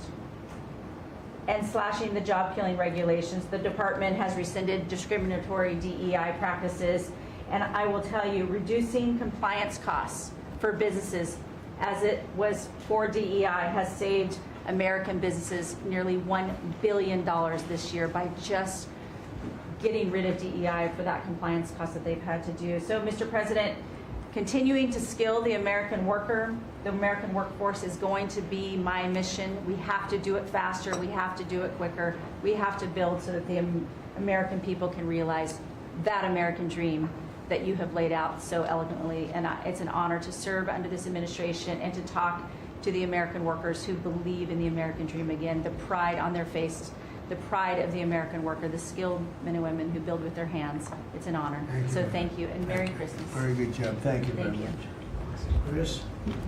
Mr. President, I am honored and frankly inspired to sit at this table with this incredible team of leaders that work every day for one and only one constituency, the American people. Not this group or that group, the American people. The price of energy is very much on the mind of Americans. The biggest determinant of the price of energy is politicians, political leaders, and policies. That's what drives energy prices. Under your leadership, what we've seen in the United States is just a steady drop in the price of gasoline, a huge consumer cost for Americans. As you mentioned early on, well below $3 a gallon right now and trending downwards.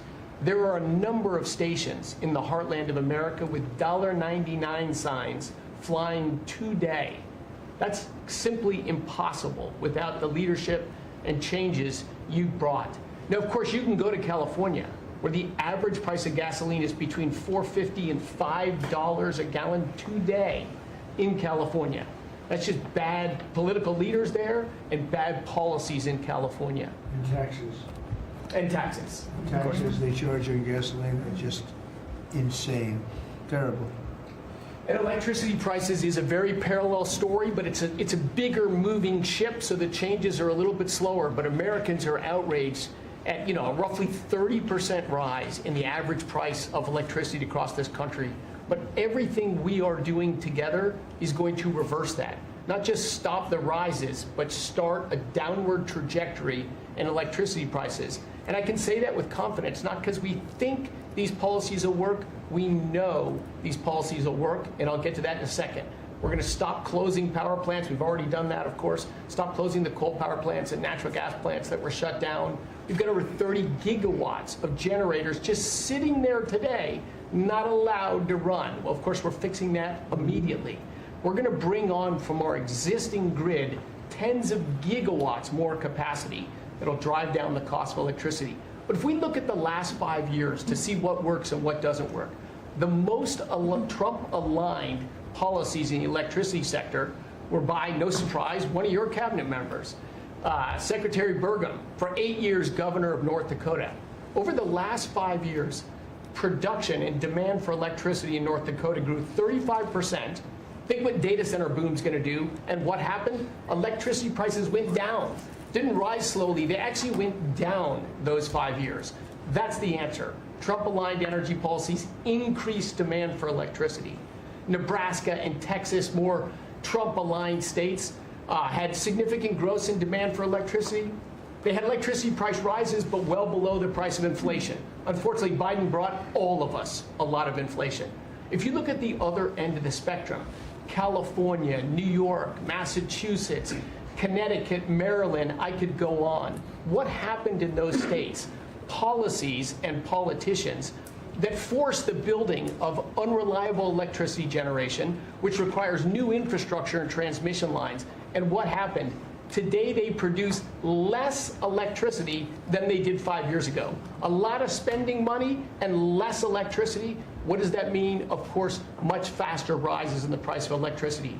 Blue states have had 1.5 times faster rise in electricity prices than red states. Red states alone, less than inflation. We need to bring those policies. You are bringing those policies to the national level. We hope the blue states will come along with us, but your policies are going to start the decline of electricity prices nationwide under your leadership by just bringing back common sense. So thank you for allowing me to be part of this team. For people here who are focused on winning, special thanks to Howard and Scotty who were there with me to see the Denver Broncos win on Monday night. Now we want nationwide wins on energy for 3 more years. And we're doing more energy production than we've ever done by far right now. Records across the board that'll continue to be reset every year you're in office. Thank you very much. Well, Mr. President, thank you for giving me a very interesting job. Some days it's a little controversial too, but it's been an honor to work for you. You are a great American. The fights that you pick are the right fights, and they're always on behalf of this country. So I appreciate the chance to do this job heading up this department. If you think about what Joe Biden did with the Department of Homeland Security, he used this department to invade the country with terrorists. He opened up the borders, let anybody come in that wanted to. He put them on airplanes. He let them through our airports. If they could figure out a way to get to our shores and in our country, he just opened the door and invited them in. So it's our job to get them out. And I want to thank you for this team, because I look around the table and I think every single person here has helped me do my job over the last year. They've supported us at the border and given us resources. Marco negotiates all the travel documents and relationships with other countries to take their people home. 2 million people have gone home already. The people that were here illegally, you've removed from our country and sent home. And we're going to send more home for the holidays too, and make sure that they get to be with their families in their countries. Yes. Mostly the bad ones. That's right. Pam, Focus is the bad ones. That's right. And there are a lot of them. terrible, horrible people. And Pam makes sure she's fighting for us in court so that we can get up every day and be bold. We're going to hire our 10,000th ICE officer.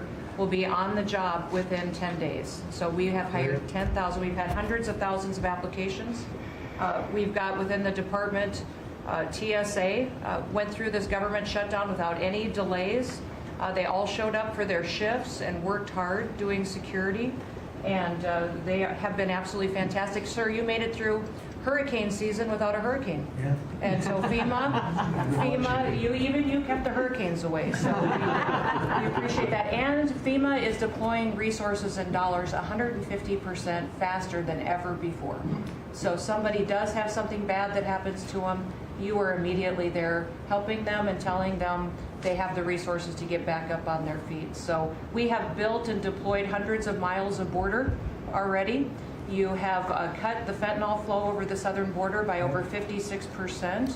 You've saved hundreds of millions of lives with the cocaine you've blown up in the Caribbean. And, you told me to look into Minnesota and their fraud on visas and their programs. 50% of them are fraudulent, which means that wacko Governor Walz either is an idiot or he did it on purpose. And I think he's both, sir. He brought people in there illegally that never should have been in this country, said they were somebody that they're not. They said they were married to somebody who was their brother or somebody else. Fraudulent visa applications, signed up for government programs, took hundreds of billions of dollars from the taxpayers, and we're going to remove them and we're going to get our money back. And we're going to, this next year, make sure that we only put people in leadership positions in this country that love this country and have its back. So thank you for letting us get up every day and have a purpose. We Thank you appreciate very it. much. Thanks, Chrissy. Appreciate it. Mr. President, you're exactly right. We are saving this country. We're doing it one Main Street at a time, and we're doing it at record speed and at record levels. Under your leadership, small business optimism, according to the U.S. Chamber Index for small businesses, has reached an all-time high in the history of that index. So on Main Street, the economy is coming back thanks to your leadership, thanks to getting Biden inflation under control. Small businesses' number one concern right now is finding skilled labor, and that's why Secretary Chavez DeRemer and I have entered into an MOU to get to speed that workforce to small businesses that under this administration are now at record levels. 36 million small businesses have now taken on board, for the first time in the SBA's history, $100 billion. That's $45 billion in small business lending at 85,000 small businesses, most of that under your term, and $52 billion out to small business investment companies. So we are running this agency like the best run bank in the country. We are growing small businesses across Main Street, and we're deregulating to the tune of $100 billion, working with all my fellow cabinet members. And thank you for putting together the best cabinet in history. Iron sharpens iron, and thank you for bringing such a strong leadership group together. And then finally, I've walked factory floors from Alaska to Maine, and the workers, the small businesses, most manufacturers in this country are small businesses, 600,000 of them. They are so grateful to your fair trade, low inflation, deregulation agenda that is creating national security and economic security in this country like never before. And so I want to also finally thank you for bringing faith back to the White House, to this administration. I want to thank Brooke for hosting the Cabinet Bible Study and invite everyone tomorrow to Bible study and making this country something that we can be so proud of under your leadership. And I am so blessed and honored to be part of this team. So thank you, Mr. Thank President. you. Thank you very much. Thank you, Mr. President, for your leadership. I am truly grateful to be a member of your team here at this table to help support you in delivering on the promises that you made to the American people. You came in with a very clear mandate of taking on the rampant weaponization, politicization of the intelligence community and federal law enforcement, experiencing yourself, the deep state abusing their power as they have against you, your family, and so many of the American people.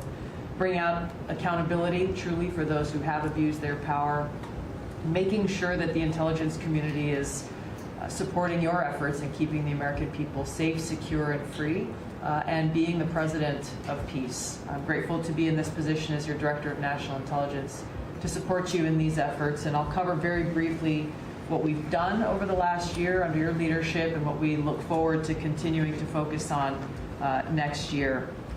First of all, under your leadership, again, we've taken on a historic effort for transparency, declassification, and exposing these abuses of power by these deep state actors. We've declassified over 500,000 documents, many of which had never been seen before by the American people, put them online to bring about this level of transparency. We formed a weaponization working group, again, to be able to go after a lot of these abuses of power that have never seen the light of day, to support the accountability that under Pam Bondi's leadership in the Department of Justice is coming about. Secondly, bringing about reform to the intelligence community to make sure that we have the most effective and efficient and focused workforce that's really working on bringing about the priorities you have laid out in ensuring our country's security. And lastly, Mr. President, working with many of our partners here around the table is going after these domestic threats. We have threats coming from both Islamist ideology as well as Islamist terrorists, foreign terrorist organizations, and those who seek to do harm to the American people, many of whom were let in across our borders under the previous administration. We are focused on these tasks and this imperative for the American people, and just appreciate your leadership, Mr. President, in empowering us to be able to conduct this service. Merry Christmas. Thank you very much. Merry Christmas. That's right. Merry Christmas. Say it loud and clear. Lee? Mr. President, your team at the Trump EPA has been crushing it all year to fix the big mess that we inherited and deliver amazing results for the American people.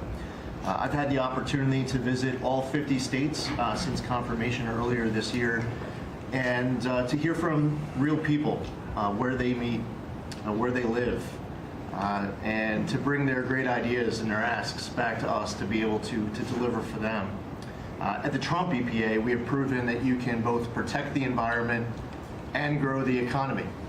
On the environmental front, since you were sworn in earlier this year, we have averaged a big environmental accomplishment every single day.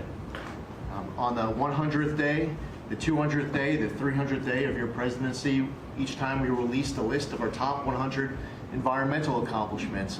That has included a historic LA wildfire cleanup that you ordered us to complete in record time, which we did, and the Army Corps, under the leadership of our great Secretary of War, did their part as well. The federal government completely did all of the work needed to allow these residents and businesses to be able to rebuild, but poor leadership at the local and state level, unfortunately, is still resulting in these property owners unable to rebuild, and it's wrong. We also were able to reach an agreement with Mexico to be able to implement a plan to permanently end a decades-old raw sewage crisis on the southern border with Mexico. And Secretary Rubio and his team, Chris Landau, Ambassador Johnson, they've been amazing to get that done. On the deregulatory front, we have proudly launched a massive blitz that amounts to the largest deregulatory effort by any agency in the history of the United States. To put some perspective on it, in 1 year, at one agency, we will do more deregulation than entire presidencies have done across all agencies. It's incredible. You could go back across 4-year terms to 8-year terms. You've never seen this much deregulation. One agency, 1 year. In fact, when finalized, the proposed rescission of the 2009 Obama EPA endangerment finding amounts to the largest deregulatory action in the history of the United States of America. From fixing the agency's definition of waters of the United States, which is important for our farmers, our ranchers, and other landowners, to the effort to end electric vehicle mandates and promote consumer choice, eliminating regulations designed to eliminate entire sectors of our energy economy. We're thinking big and we're delivering big. We have reduced terrible derailments on diesel exhaust fluid systems. We're getting water moving faster, new pipelines and power plants built, and we're helping to unleash energy dominance. Mr. President, on the operational front, we have significantly reduced the size of the agency workforce, and we are accomplishing more with less. It's all about priorities, and our focus is on fulfilling our statutory obligations, helping to fast-track project approvals that were taking way too long, and closely following the law, as well as key Supreme Court decisions like Loper Bright to overturn the Chevron doctrine. We inherited massive backlogs that we have been eliminating all year long. We've been implementing your executive order to end COVID-era remote work. We consolidated real estate, canceled expensive media subscriptions, and closed a Biden EPA museum that none of you knew even existed. I'm sure none of you actually visited.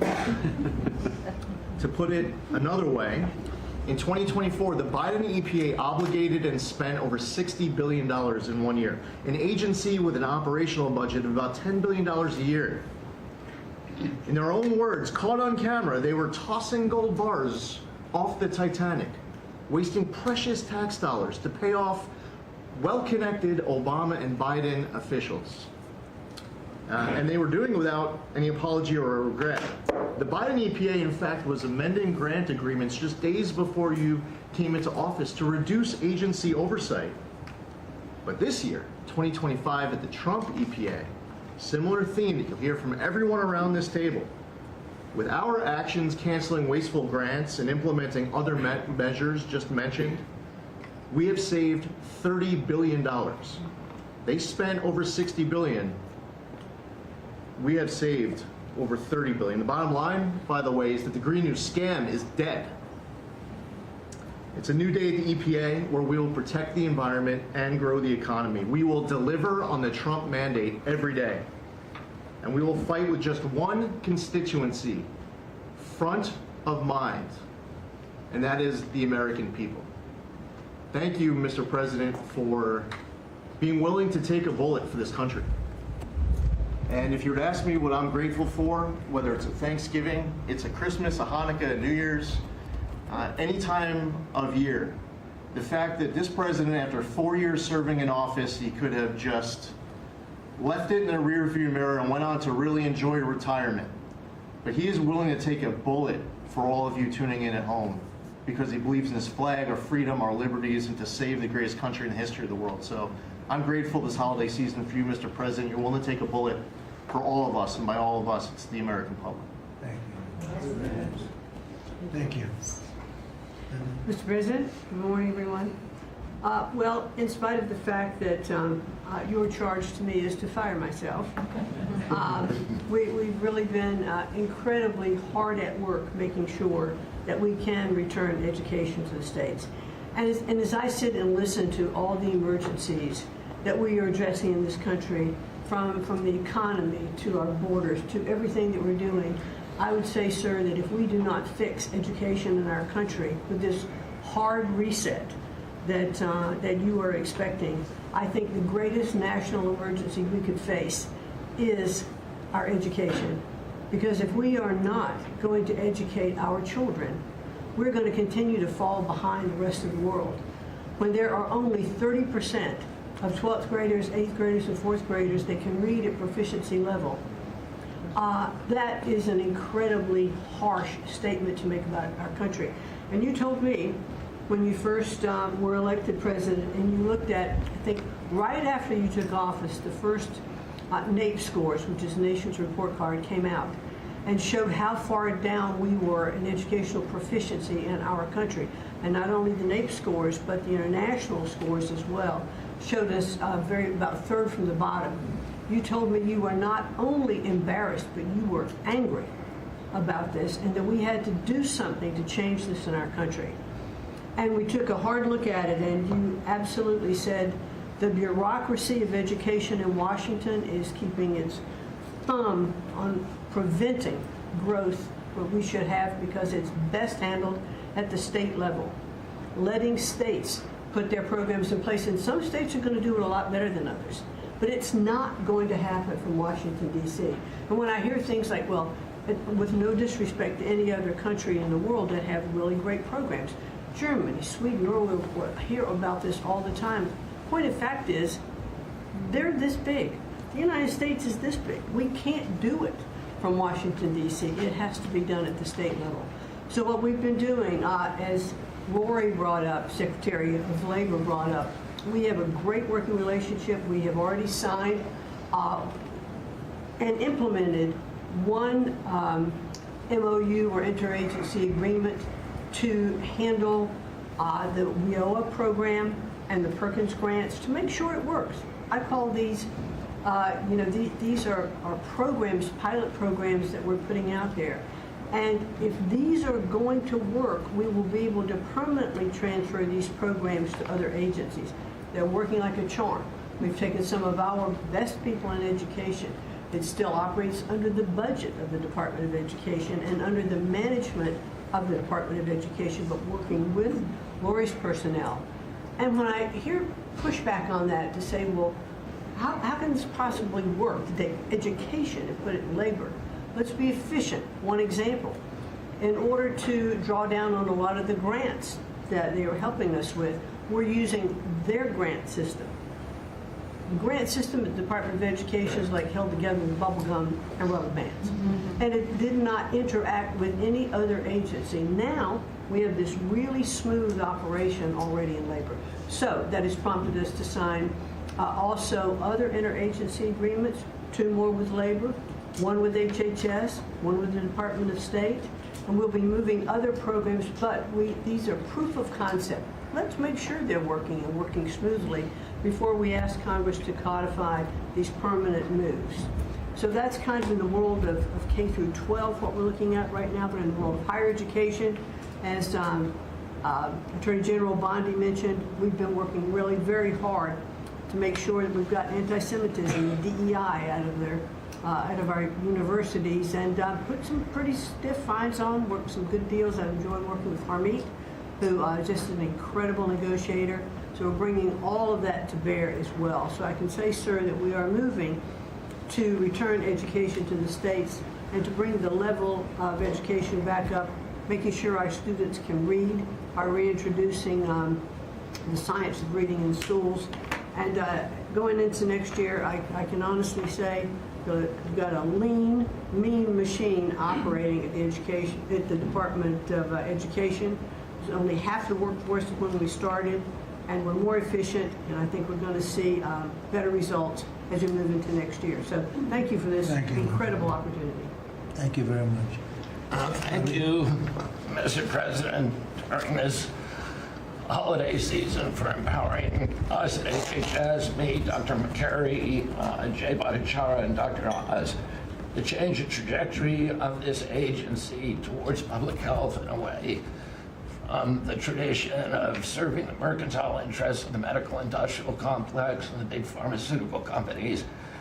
2 weeks ago, we ended, under your leadership, a 20-year war on women by removing the black box warnings from hormone replacement therapy. The medical cartel was telling women that hormone replacement therapy during menopause was dangerous for them. In fact, here's what the science said.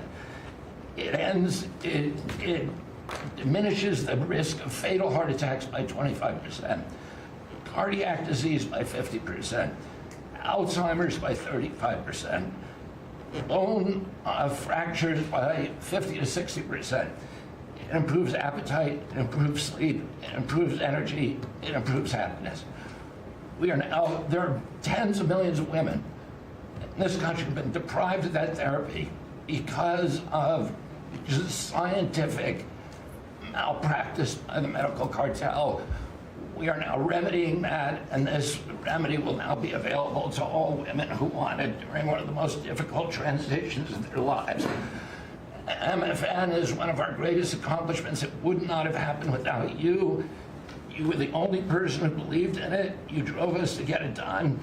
We've now made agreements with the 5 biggest pharmaceutical companies. We have 12 more in the lineup to make agreements.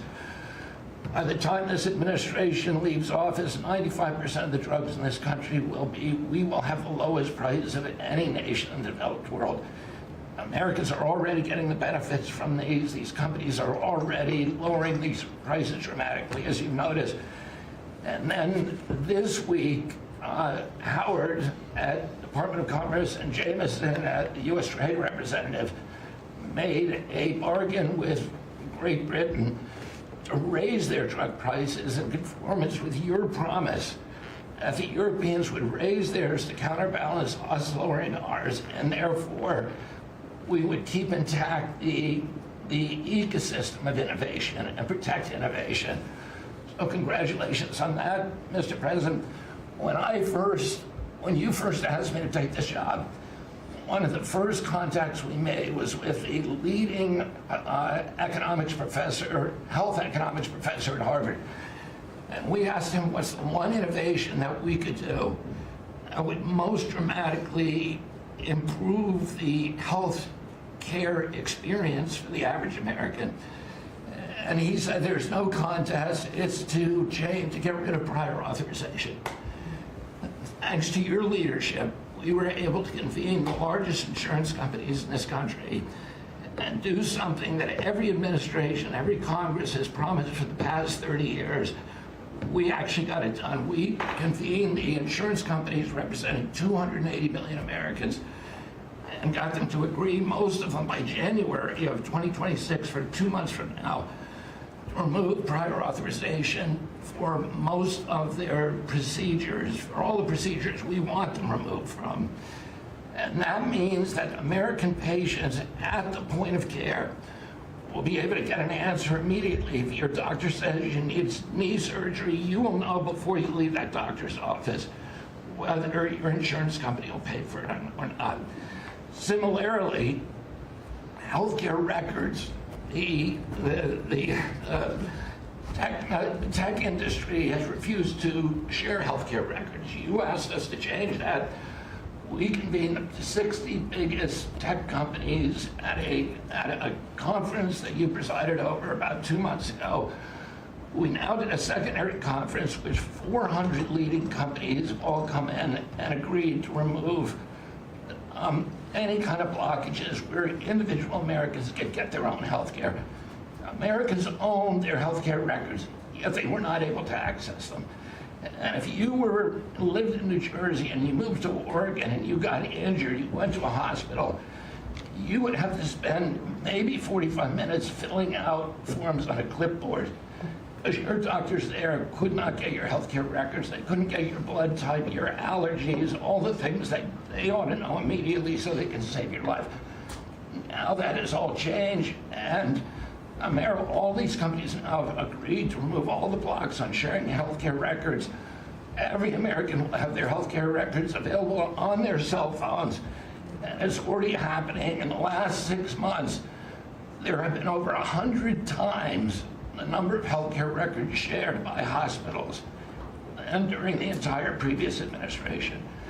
On deregulation, HHS proudly is now leading the pack, and thank you for your help on that, Russ. But today we announced the revocation of the nursing home rule, which was overburdening rural areas across this country, Indian reservations, with regulations that were going to destroy the nursing home industry in those communities. And that is going to be a $25 billion savings. Those are some of the things that we're doing because of your leadership. President Trump, thank you so much, and Merry Christmas to you. Thank you, brother, very much. Great job. Well, Mr. President, you've assembled an incredibly talented group here. If you took a look at this group compared to any Fortune 500 leadership team, any group of startup folks, I mean, this is an amazing group in the breadth of what's being accomplished. And the timing couldn't be better because with your leadership and vision, you've set us up for this age of abundance as we head into next year, the 250th anniversary of this country. And what are we heading into that year? As we've talked around the table, you've heard about massively lower taxes, massively lower regulation, abundant energy, record capital investment coming in, job growth. I mean, we are set up to really have something to celebrate next year. And I just again want to say thank you to everybody around the table. You gave us one big assignment in Interior. Of course, Interior, the largest balance sheet in the world. In the Department of Interior, if it was a standalone company, 500 million acres of surface, 700 million acres of subsurface, over 3 billion of offshore from Guam to the Virgin Islands. And you said, we got to take care of that balance sheet, we got to develop those resources. And what have we done across that? Producing record amounts of oil, record amounts of gas. And again, we set out with a goal, energy diplomacy, sell energy to our friends and allies. We're exporting a record amount of energy to all of our friends and allies around the world. That's helping do that. And you're giving a gift to America as we head into this. You're giving us peace abroad, and you're giving us prosperity at home. That bodes so well for our country. One small little gift that we're giving to all Americans from one teeny part of Interior, which is the national parks, is that not only are we keeping prices low for all American citizens, offering 10 free days for our national parks next year to coincide with our holidays, but also a $100 surcharge for non-residents. That is going to raise hundreds of millions of dollars for helping restore and preserve all of our best parks. So as we close out with it, I want to also say a big celebration going on here in Washington, D.C. We've been thrilled to be part of the National Park Service, the U.S. Park Police, part of this great effort across a number of us on making D.C. safe and beautiful. This will be the safest and most beautiful capital in the world. We are doing so many things, whether it's hundreds of homeless camps, thousands of graffiti sites, cleaning up ponds and fountains, preparing this thing. The United States is never going to be performing better economically. It's never going to be looking better, just like the White House has never looked better, all because of your vision leadership. So again, thank you, sir. You've given an incredible Christmas gift to Americans by setting us up for an incredible 250th anniversary. That's very nice. Thank you, Dan, very much. Marco? Well, thank you, Mr. President. First of all, this is a very talented team, as you've seen, and as you know, because you picked every single one that's on. You deserve tremendous credit for doing that. It's an honor to be in this role. It's also an honor to be involved in and be a witness to what I believe is the most transformational year in American foreign policy since the end of the Second World War, at least. And it's transformational because for the first time in a long time, we have a president who basically puts America at the forefront of every decision we make in our relations with the world. And that may sound weird to people, like, of course you always do. No, that hasn't always been the case until about a year ago. And I think we've all witnessed in our own respective spaces how in every interaction the president has with the world, the goal he has in mind is very simple. Does what you want us to do, or is it what or is it going to make us stronger? Is it going to make us richer? Is it going to make us safer? If it is, he's for it. If it's not, he's against it. If something's going to make America weaker or poorer or less safe, the president's going to be against it. And every single thing he has done in our foreign policy has been driven by the American people in mind. And I can go down the list. Why has he focused on mass migration? It's very simple, because no country is safe if you can just walk in without us knowing who you are into your country. We've seen the destruction that that's wreaking, not just in our own country, but the impact that it's having in Europe and in many other parts of the world. You talk about trade deals and the trade situation has been involved in. People, all this reporting on it. It's very simple. The president views the last 40 years as an era of which American workers and American farmers have been ripped off. They've been ripped off, and what he's saying is we want to have trade with the world, but it has to be a trade in which American businesses and American workers and the products they make and what American farmers grow and produce has a fair shot to be sold around the world. On issue after issue, that's been the case. You talk about foreign aid reforms. This is not our money. This is taxpayer money. When the president has said is we're going to do foreign aid, but we're going to do foreign aid for countries that are aligned with the United States and in a way that doesn't waste the taxpayers' money. Mr. President, you deserve tremendous credit for that. Many of us, the Vice President, by the way, I want to acknowledge, has played an extraordinary role in our foreign policy, and he too has been a witness to all of this as it's been occurring, and he's been a big part of it as well. You talk about NATO. The president's not against NATO. He went to NATO and basically said, look, you guys, we're paying all the money, and he got them to do the 5% commitment, which everybody said was never going to happen, it was impossible. Everything this president does is driven by the American people. Whether you don't have to agree with the actual move, but understand the motivation. The motivation is always you, the American people, and what's good for you, for your family, for the country, and for our economy. But the president is also committed to peace in a way that all of us have seen. He achieved in Gaza, and he does it, by the way, not just because he hates war and he thinks wars are a waste of money and lives, but because he's the only leader in the world that can. No other leader in the world could have pulled off what happened in Gaza. And I can tell you, I can't get into the details. The Vice President knows what I'm talking about. That deal doesn't happen without the president's direct interaction with the leaders that were involved in this decision making. And everyone said that deal couldn't hold. And then the president shepherded through the United Nations of all places to get a global coalition of countries to line up behind the peace deal, behind the border peace. And it's still, every day is a challenge, but it's been driven personally by the president. It's the reason why we're involved in this whole Ukraine-Russia conflict. That's not our war. It's not the president's war. This war started, it never would have happened if you'd been president. But this war is going on, and the president is trying to end it, not because, listen, we got a million things to focus on in the world as a country, but he's the only leader in the world that can help end it. And that's why even as we speak to you now, Steve Woodcock is in Moscow trying to find a way to end this war, to save lives of 9,000 people, Mr. President, as you well know, are dying every week. More people are dying a week in that war than have died in the entirety of the U.S.'s involvement in Afghanistan or Iraq. Just think about that, how bloody and destructive it is. The President's taken on this issue of Sudan personally, not send out deputies to do it.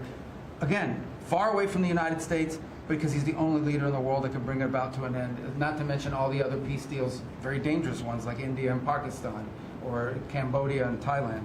And so on all these things, Mr. President, I think you deserve tremendous credit for the transformational aspect of our foreign policy. For the first time in probably 4 decades, the American foreign policy is driven by what is good for America and Americans, whether it makes us safer and stronger and more prosperous. If it is, he's for it. If it doesn't, he's against it. And that sort of clarity is transformational. I close with this, and I know I'm last, so I wanted to be fast, but there was a lot to cover. I do want to say this is the most wonderful and magical time of the year. By that, of course, I'm referring to the college football playoffs. And I just want to say this as a point of personal privilege. And I'm a Florida Gator, but if the University of Miami gets screwed out of the college football playoffs after going 10-2 and beating Notre Dame, the whole thing should be scrapped, and you're going to have to take over it next year. That's great. Well, thank you all very much. As terrific. I hope it wasn't too long, but it was very concise, and we've done a lot. This group has done a lot. Amazing. Everybody at this table has done a fantastic. And Susie, thank you for doing a great job as our Chief of Staff. First female Chief of Staff in the history of our country, which is pretty amazing when you think of it, right? And she's the best. Thank you very much. Great job.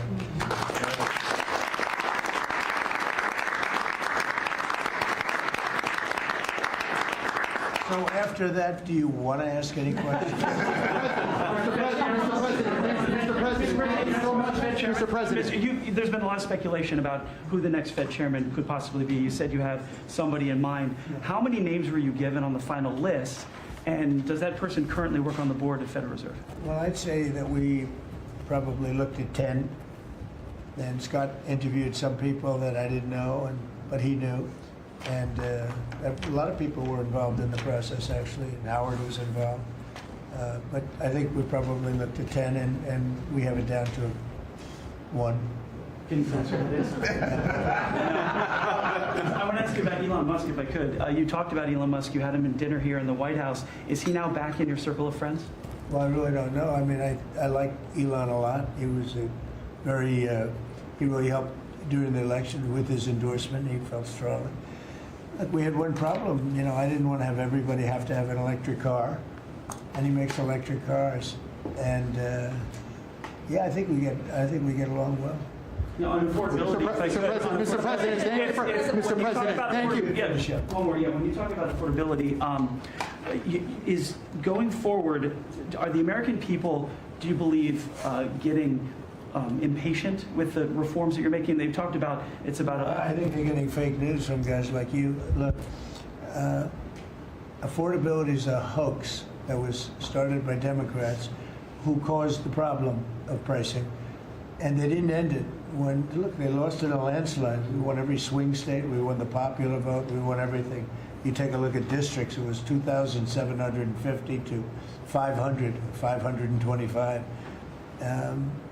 Because that was an affordability problem. We brought it down. Look at energy. Look at the gasoline price. It's like the simplest, and it's the biggest. Because if energy comes down, everything comes down. That's the way it works. We're going to be at 250. You said 199 in some places of the country, right? You said it. I didn't say it. And they won't check you. They'll check me. So I'd like to use your number. 199 a gallon. Unthinkable if you go back a year and a half ago. It's unthinkable. So now we're bringing the prices down, way down. Beef is coming down now. We've done certain magic, and beef is coming down. But we inherited horrible prices. We inherited really the worst inflation in history. We inherited that. When I came in, that's what he had. And we fixed inflation. And we fixed almost everything, if you want to know the truth, including 8 wars. We got 1 to go, but including 8 wars. But when they always say, I watched today where they have a race going on right now in Tennessee, And this woman goes, affordability, affordability. They're the ones that caused the problem. The prices were way high. We're bringing the prices down. But they're like scam artists. You know, they're I call them con men and women. They come out, they say affordability, like, oh, I see price. We're going to get prices down still further. But we brought them down from the prices they cost. The reason that they had the highest inflation in the history of our country is because they had the highest prices. But we brought them down, and now we have normal inflation. Yeah, please. Mr. President, thank you so much for taking questions with your assembled cabinet. I wanted to clarify something that you had said on Sunday regarding the boat strikes near Venezuela. You had said that you didn't know if the second strike on that one boat had happened, but you wouldn't have wanted it. Now that your administration has acknowledged that it happened, do you support that second strike? And Mr. Secretary, I wanted to clarify something you had said in an interview back in September, I believe on Fox News. You said that you had watched that strike live on television. In real time, did you know that there were survivors after the initial strike? Well, look, all I know is this. Every boat that you see get blown up, we save 25,000 on average lives, 25,000 lives. They've been sending enough of this horrible fentanyl and other things like cocaine and other things, but fentanyl right now is the leader of the pack, to kill our entire nation. Because a little speck on the head of a pin can kill somebody. It's very dangerous stuff. I know so many people where their sons were drug addicts. They had one little sample, and they died. They died. They couldn't believe it. As far as the attack is concerned, I still haven't gotten a lot of information because I rely on Pete. But to me, it was an attack. It wasn't one strike, two strikes, three strikes. Somebody asked me a question about the second strike. I didn't know about the second strike. I didn't know anything about people. I wasn't involved in it. I knew they took out a boat. But I would say this, they had a strike. I hear the gentleman that was in charge of that is extraordinary. He's an extraordinary person. I'll let Pete speak about him. But Pete was satisfied. Pete didn't know about second attack having to do with two people. I guess Pete would have to speak to it. I can say this, I want those boats taken out. And if we have to, we'll attack on land also, just like we attack on sea. And there's very little coming in by sea. I think we've knocked out over 90% of it. There's very little, and I understand that. There's very little. We're saving hundreds of thousands of lives with those pinpoint attacks. It's an amazing thing when you see a boat going along, and a lot of the press would like to say they're not, you see the boat, they're not maybe drugs. You see these boats. First of all, who has 5 engines on the back of a boat going in weird directions and loaded up with lots of white containers? They're bags of things. No, they've done an amazing job. And Peter's done an amazing job. Pete, you could probably better answer the question. No, you're spot on, sir. I think you got to start with the baseline, which Marco laid out, everybody's laid out. We've got 20 million people invading our country over 4 years. We don't know where they're coming from. That includes Tren de Aragua and cartels and violent criminals. They bring drugs, and you mentioned it, Mr. President, poisoning, an intentional poisoning of the American people, killing hundreds of thousands of Americans. So the president had the courage to designate these cartels as designated terrorist organizations.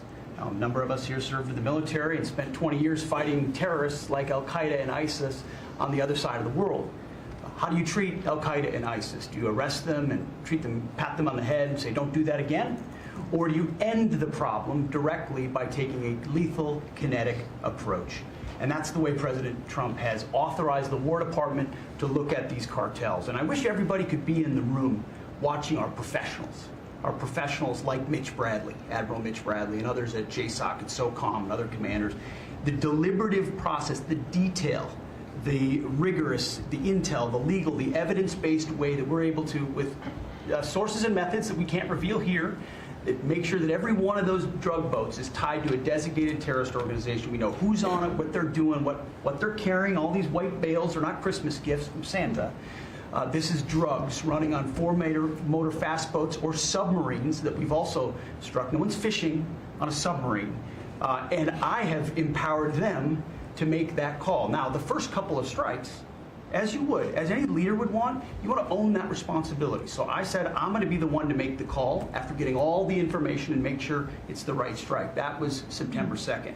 There's a lot of intelligence that goes into that, building that case and understanding that, a lot of people providing information. I watched that first strike live. As you can imagine, at the Department of War, we got a lot of things to do. So I didn't stick around for the hour and 2 hours, whatever, where all the sensitive site exploitation digitally occurs. So I moved on to my next meeting. A couple of hours later, I learned that that commander had made which he had the complete authority to do, and by the way, Admiral Bradley made the correct decision to ultimately sink the boat and eliminate the threat. He sunk the boat, and eliminated the threat. And it was the right call. We have his back, and the American people are safer because narco-terrorists know you can't bring drugs through the water and eventually on land if necessary to the American people. We will eliminate that threat, and we're proud to do it. So you didn't see any survivors, to be clear, after that first strike?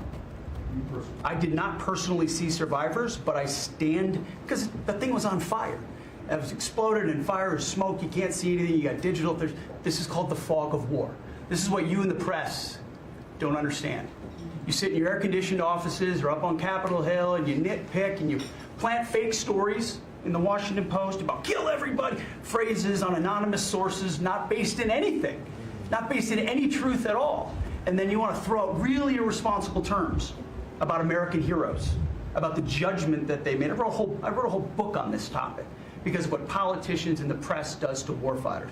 President Trump has empowered commanders to do what is necessary, which is dark and difficult things in the dead of night on behalf of the American people. We support them, and we will stop the poisoning of the American people. And Mr. Secretary, on the second strike, you said it happened more than an hour after the first. Did I hear it correctly? I couldn't tell you the exact amount of time. Minutes, or you went off the room, is what you're saying.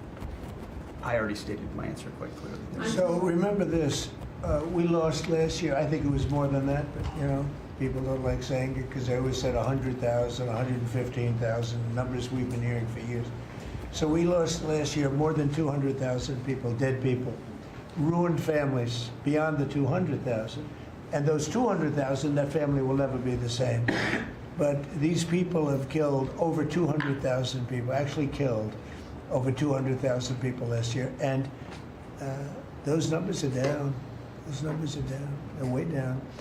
And they're down because we're doing these strikes, and we're going to start doing those strikes on land, too. You know, the land is much easier. It's much easier. And we know the routes they take. We know everything about them. We know where they live. We know where the bad ones live. And we're going to start that very soon, too. Mr. President, thank you so much, Mr. President. You know what? When we start that, we're going to drive those numbers down so low. And then you're going to have families be able to live without the fear of their son or daughter just having a pill to have a little fun and ending up dying within a period of 60 seconds, right? No, we're not going to let that happen. We're not going to let it continue to happen. What Biden did to this country by allowing all these people, and I call them animals in many cases, I think they're animals, to come into our country and destroy our country and let all those drugs pour in. Let people just walk across the border like it was nothing. You look at them, a lot of them, you know, you say, oh, let's not discriminate. I'm not talking about color. I'm just talking about you look into the eyes of some of these people. We're smart. And you see a killer. Come on in. Just come on in. 11,888 murderers. Many of them committed more than one murder. He allowed them into our country, totally unvetted, totally unchecked. But he also allowed drugs to come in at record numbers. And hundreds of thousands of people a year died. And we're taking those son of a bitches out, yeah. Thank you so much, Mr. President, for taking our questions. I think this is the most transparent administration I ever seen. I'm impressed by these people. I'll tell you, how strong are you? You've been holding it for 2 hours. You know, there are very few physically. There are very few people who could do that. I'm very proud of you. Whoever the hell you are, I have no idea who you are, but you're strong. Thank you, Mr. President. Mr. President, last week, militia groups in Iraq attacked the Kurdistan region's gas field, the largest gas field, which even the U.S. companies invested in the energy sector in the Kurdistan region. And the Kurdistan Prime Minister requested the United States to provide them some sorts of means and defense system to defending their civilian infrastructure and U.S. investment in the Kurdistan region. Are you willing to providing them the support? And if I had this question, tomorrow the United States is going to open and integrate one of the... ladder? Yeah, of course. Is that possible? You have the most gentle, beautiful voice, but you're a very gentle person. Go ahead. Just take fewer words and louder. Yeah, sure. I'll repeat my first question. Last week, the Iraqi militia groups attacked one of the largest gas fields in the Kurdistan region of Iraq, which even the U.S. companies have invested in these gas fields. Yeah. And then, are you from Iraq? I'm from Kurdistan, Iraqi Kurdistan. Okay. Yeah. Working for Ruda Media Network. And the Kurdistan region prime minister, he requested the United States to providing them some sort of defense system to defending these gas fields and U.S. investment in the Kurdistan region. Are you willing to helping them? Well, we're going to look at it. I heard about it, and I'm hearing about it more now, frankly. It wasn't at the top of my list. It's a very unusual question, I think, but I assume you're from the area, and to you it's a very important question, and to me it is also, because people are being killed. I will say this, Iraq has been much different in terms of us than they were prior to us taking out the nuclear capability of Iran. You know, Iran has gone down many, many steps in terms of its fear factor. They were the bully of the Middle East, and they're really not the bully of the Middle East anymore. And Iraq was being bullied by Iran. You know, we had a president that thought it was brilliant to blow them up, and they blew them up, and all of a sudden, instead of having a power that was basically equal to Iran, they had Iran ruling the Middle East for a long period of time. But Iraq, from the day we hit them with those B-2 bombers and knocked out and obliterated, because CNN said, well, maybe it wasn't total obliteration. Well, it turned out it was totally obliteration. It was every single one of those missiles hit its target. It was actually amazing, but it was wiped out, totally wiped out. I will tell you, Iraq has been a much friendlier place. They talk to us.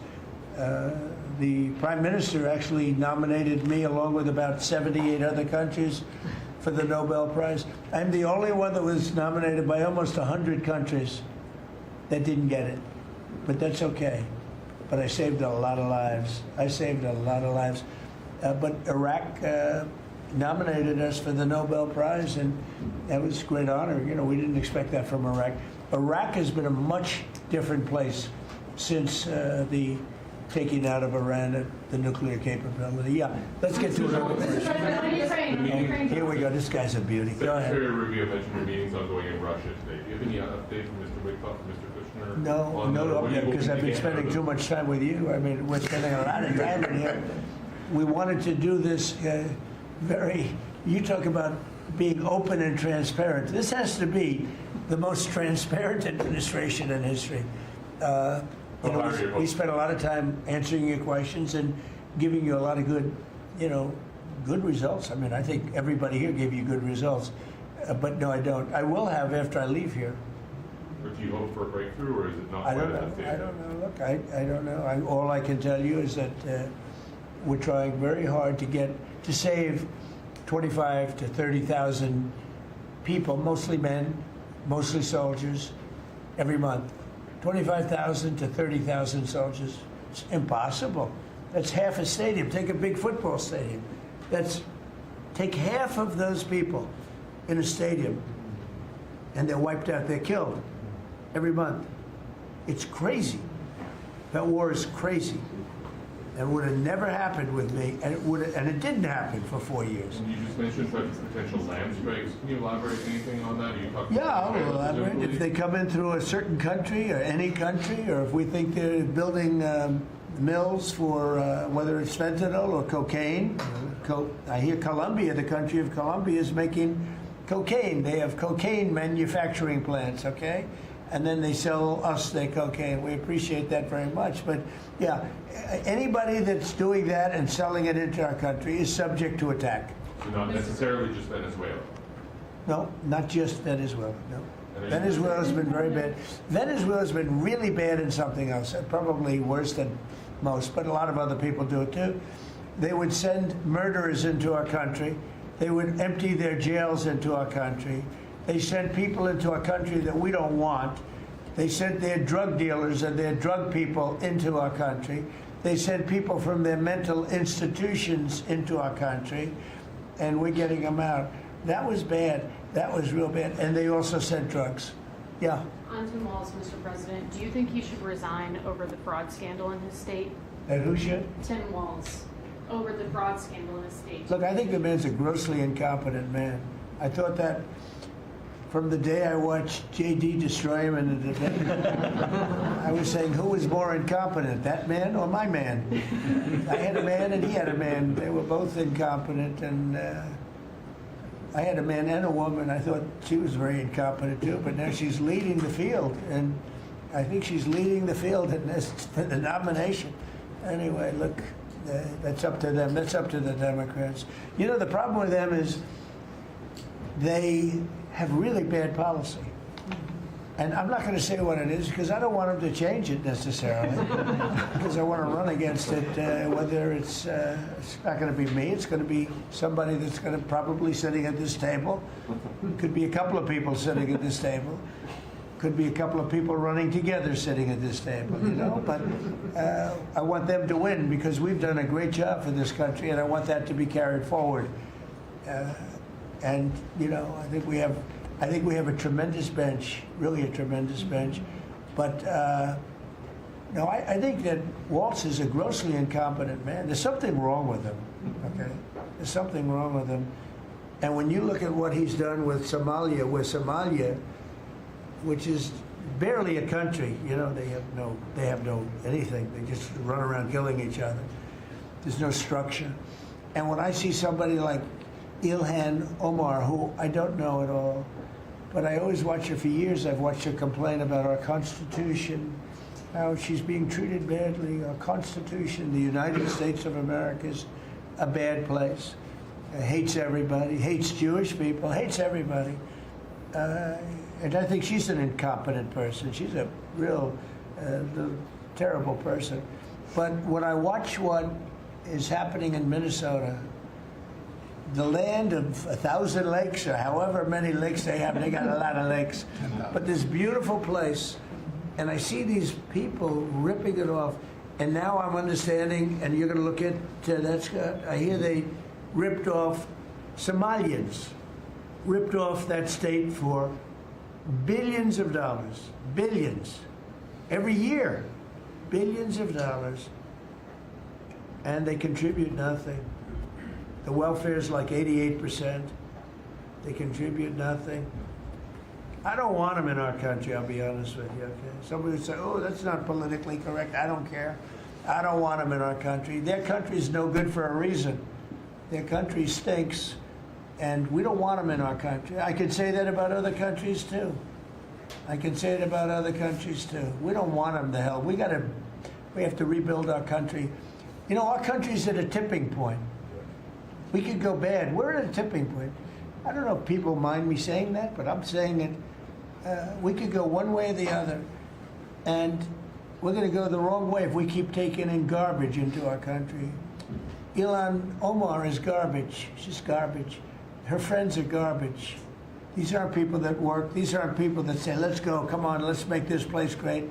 These are people that do nothing but complain. They complain.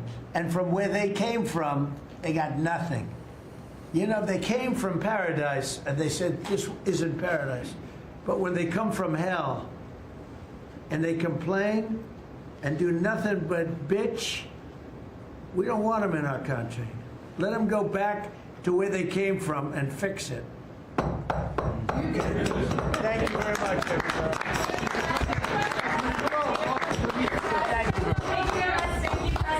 Mr. President, has Maduro offered to leave? Yes. Come this way. Come. Thank you, Press. Thanks, guys. Thank you. Thank you, Press. Thank you, Press. Let's go. Thank you. Thank you. Hey guys, keep going around to the right. Okay. Thank you, guys.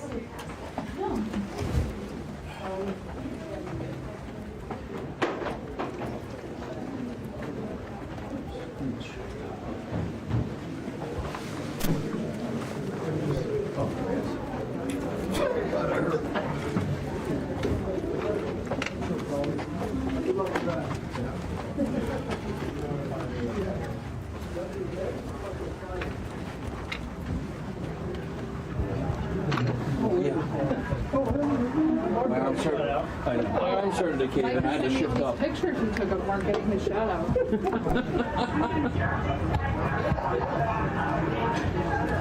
Well, at least he named you there. Yeah, 2 minutes before I hit the chandelier, right? That's where you started. I asked you a couple times. I'm just used to doing that.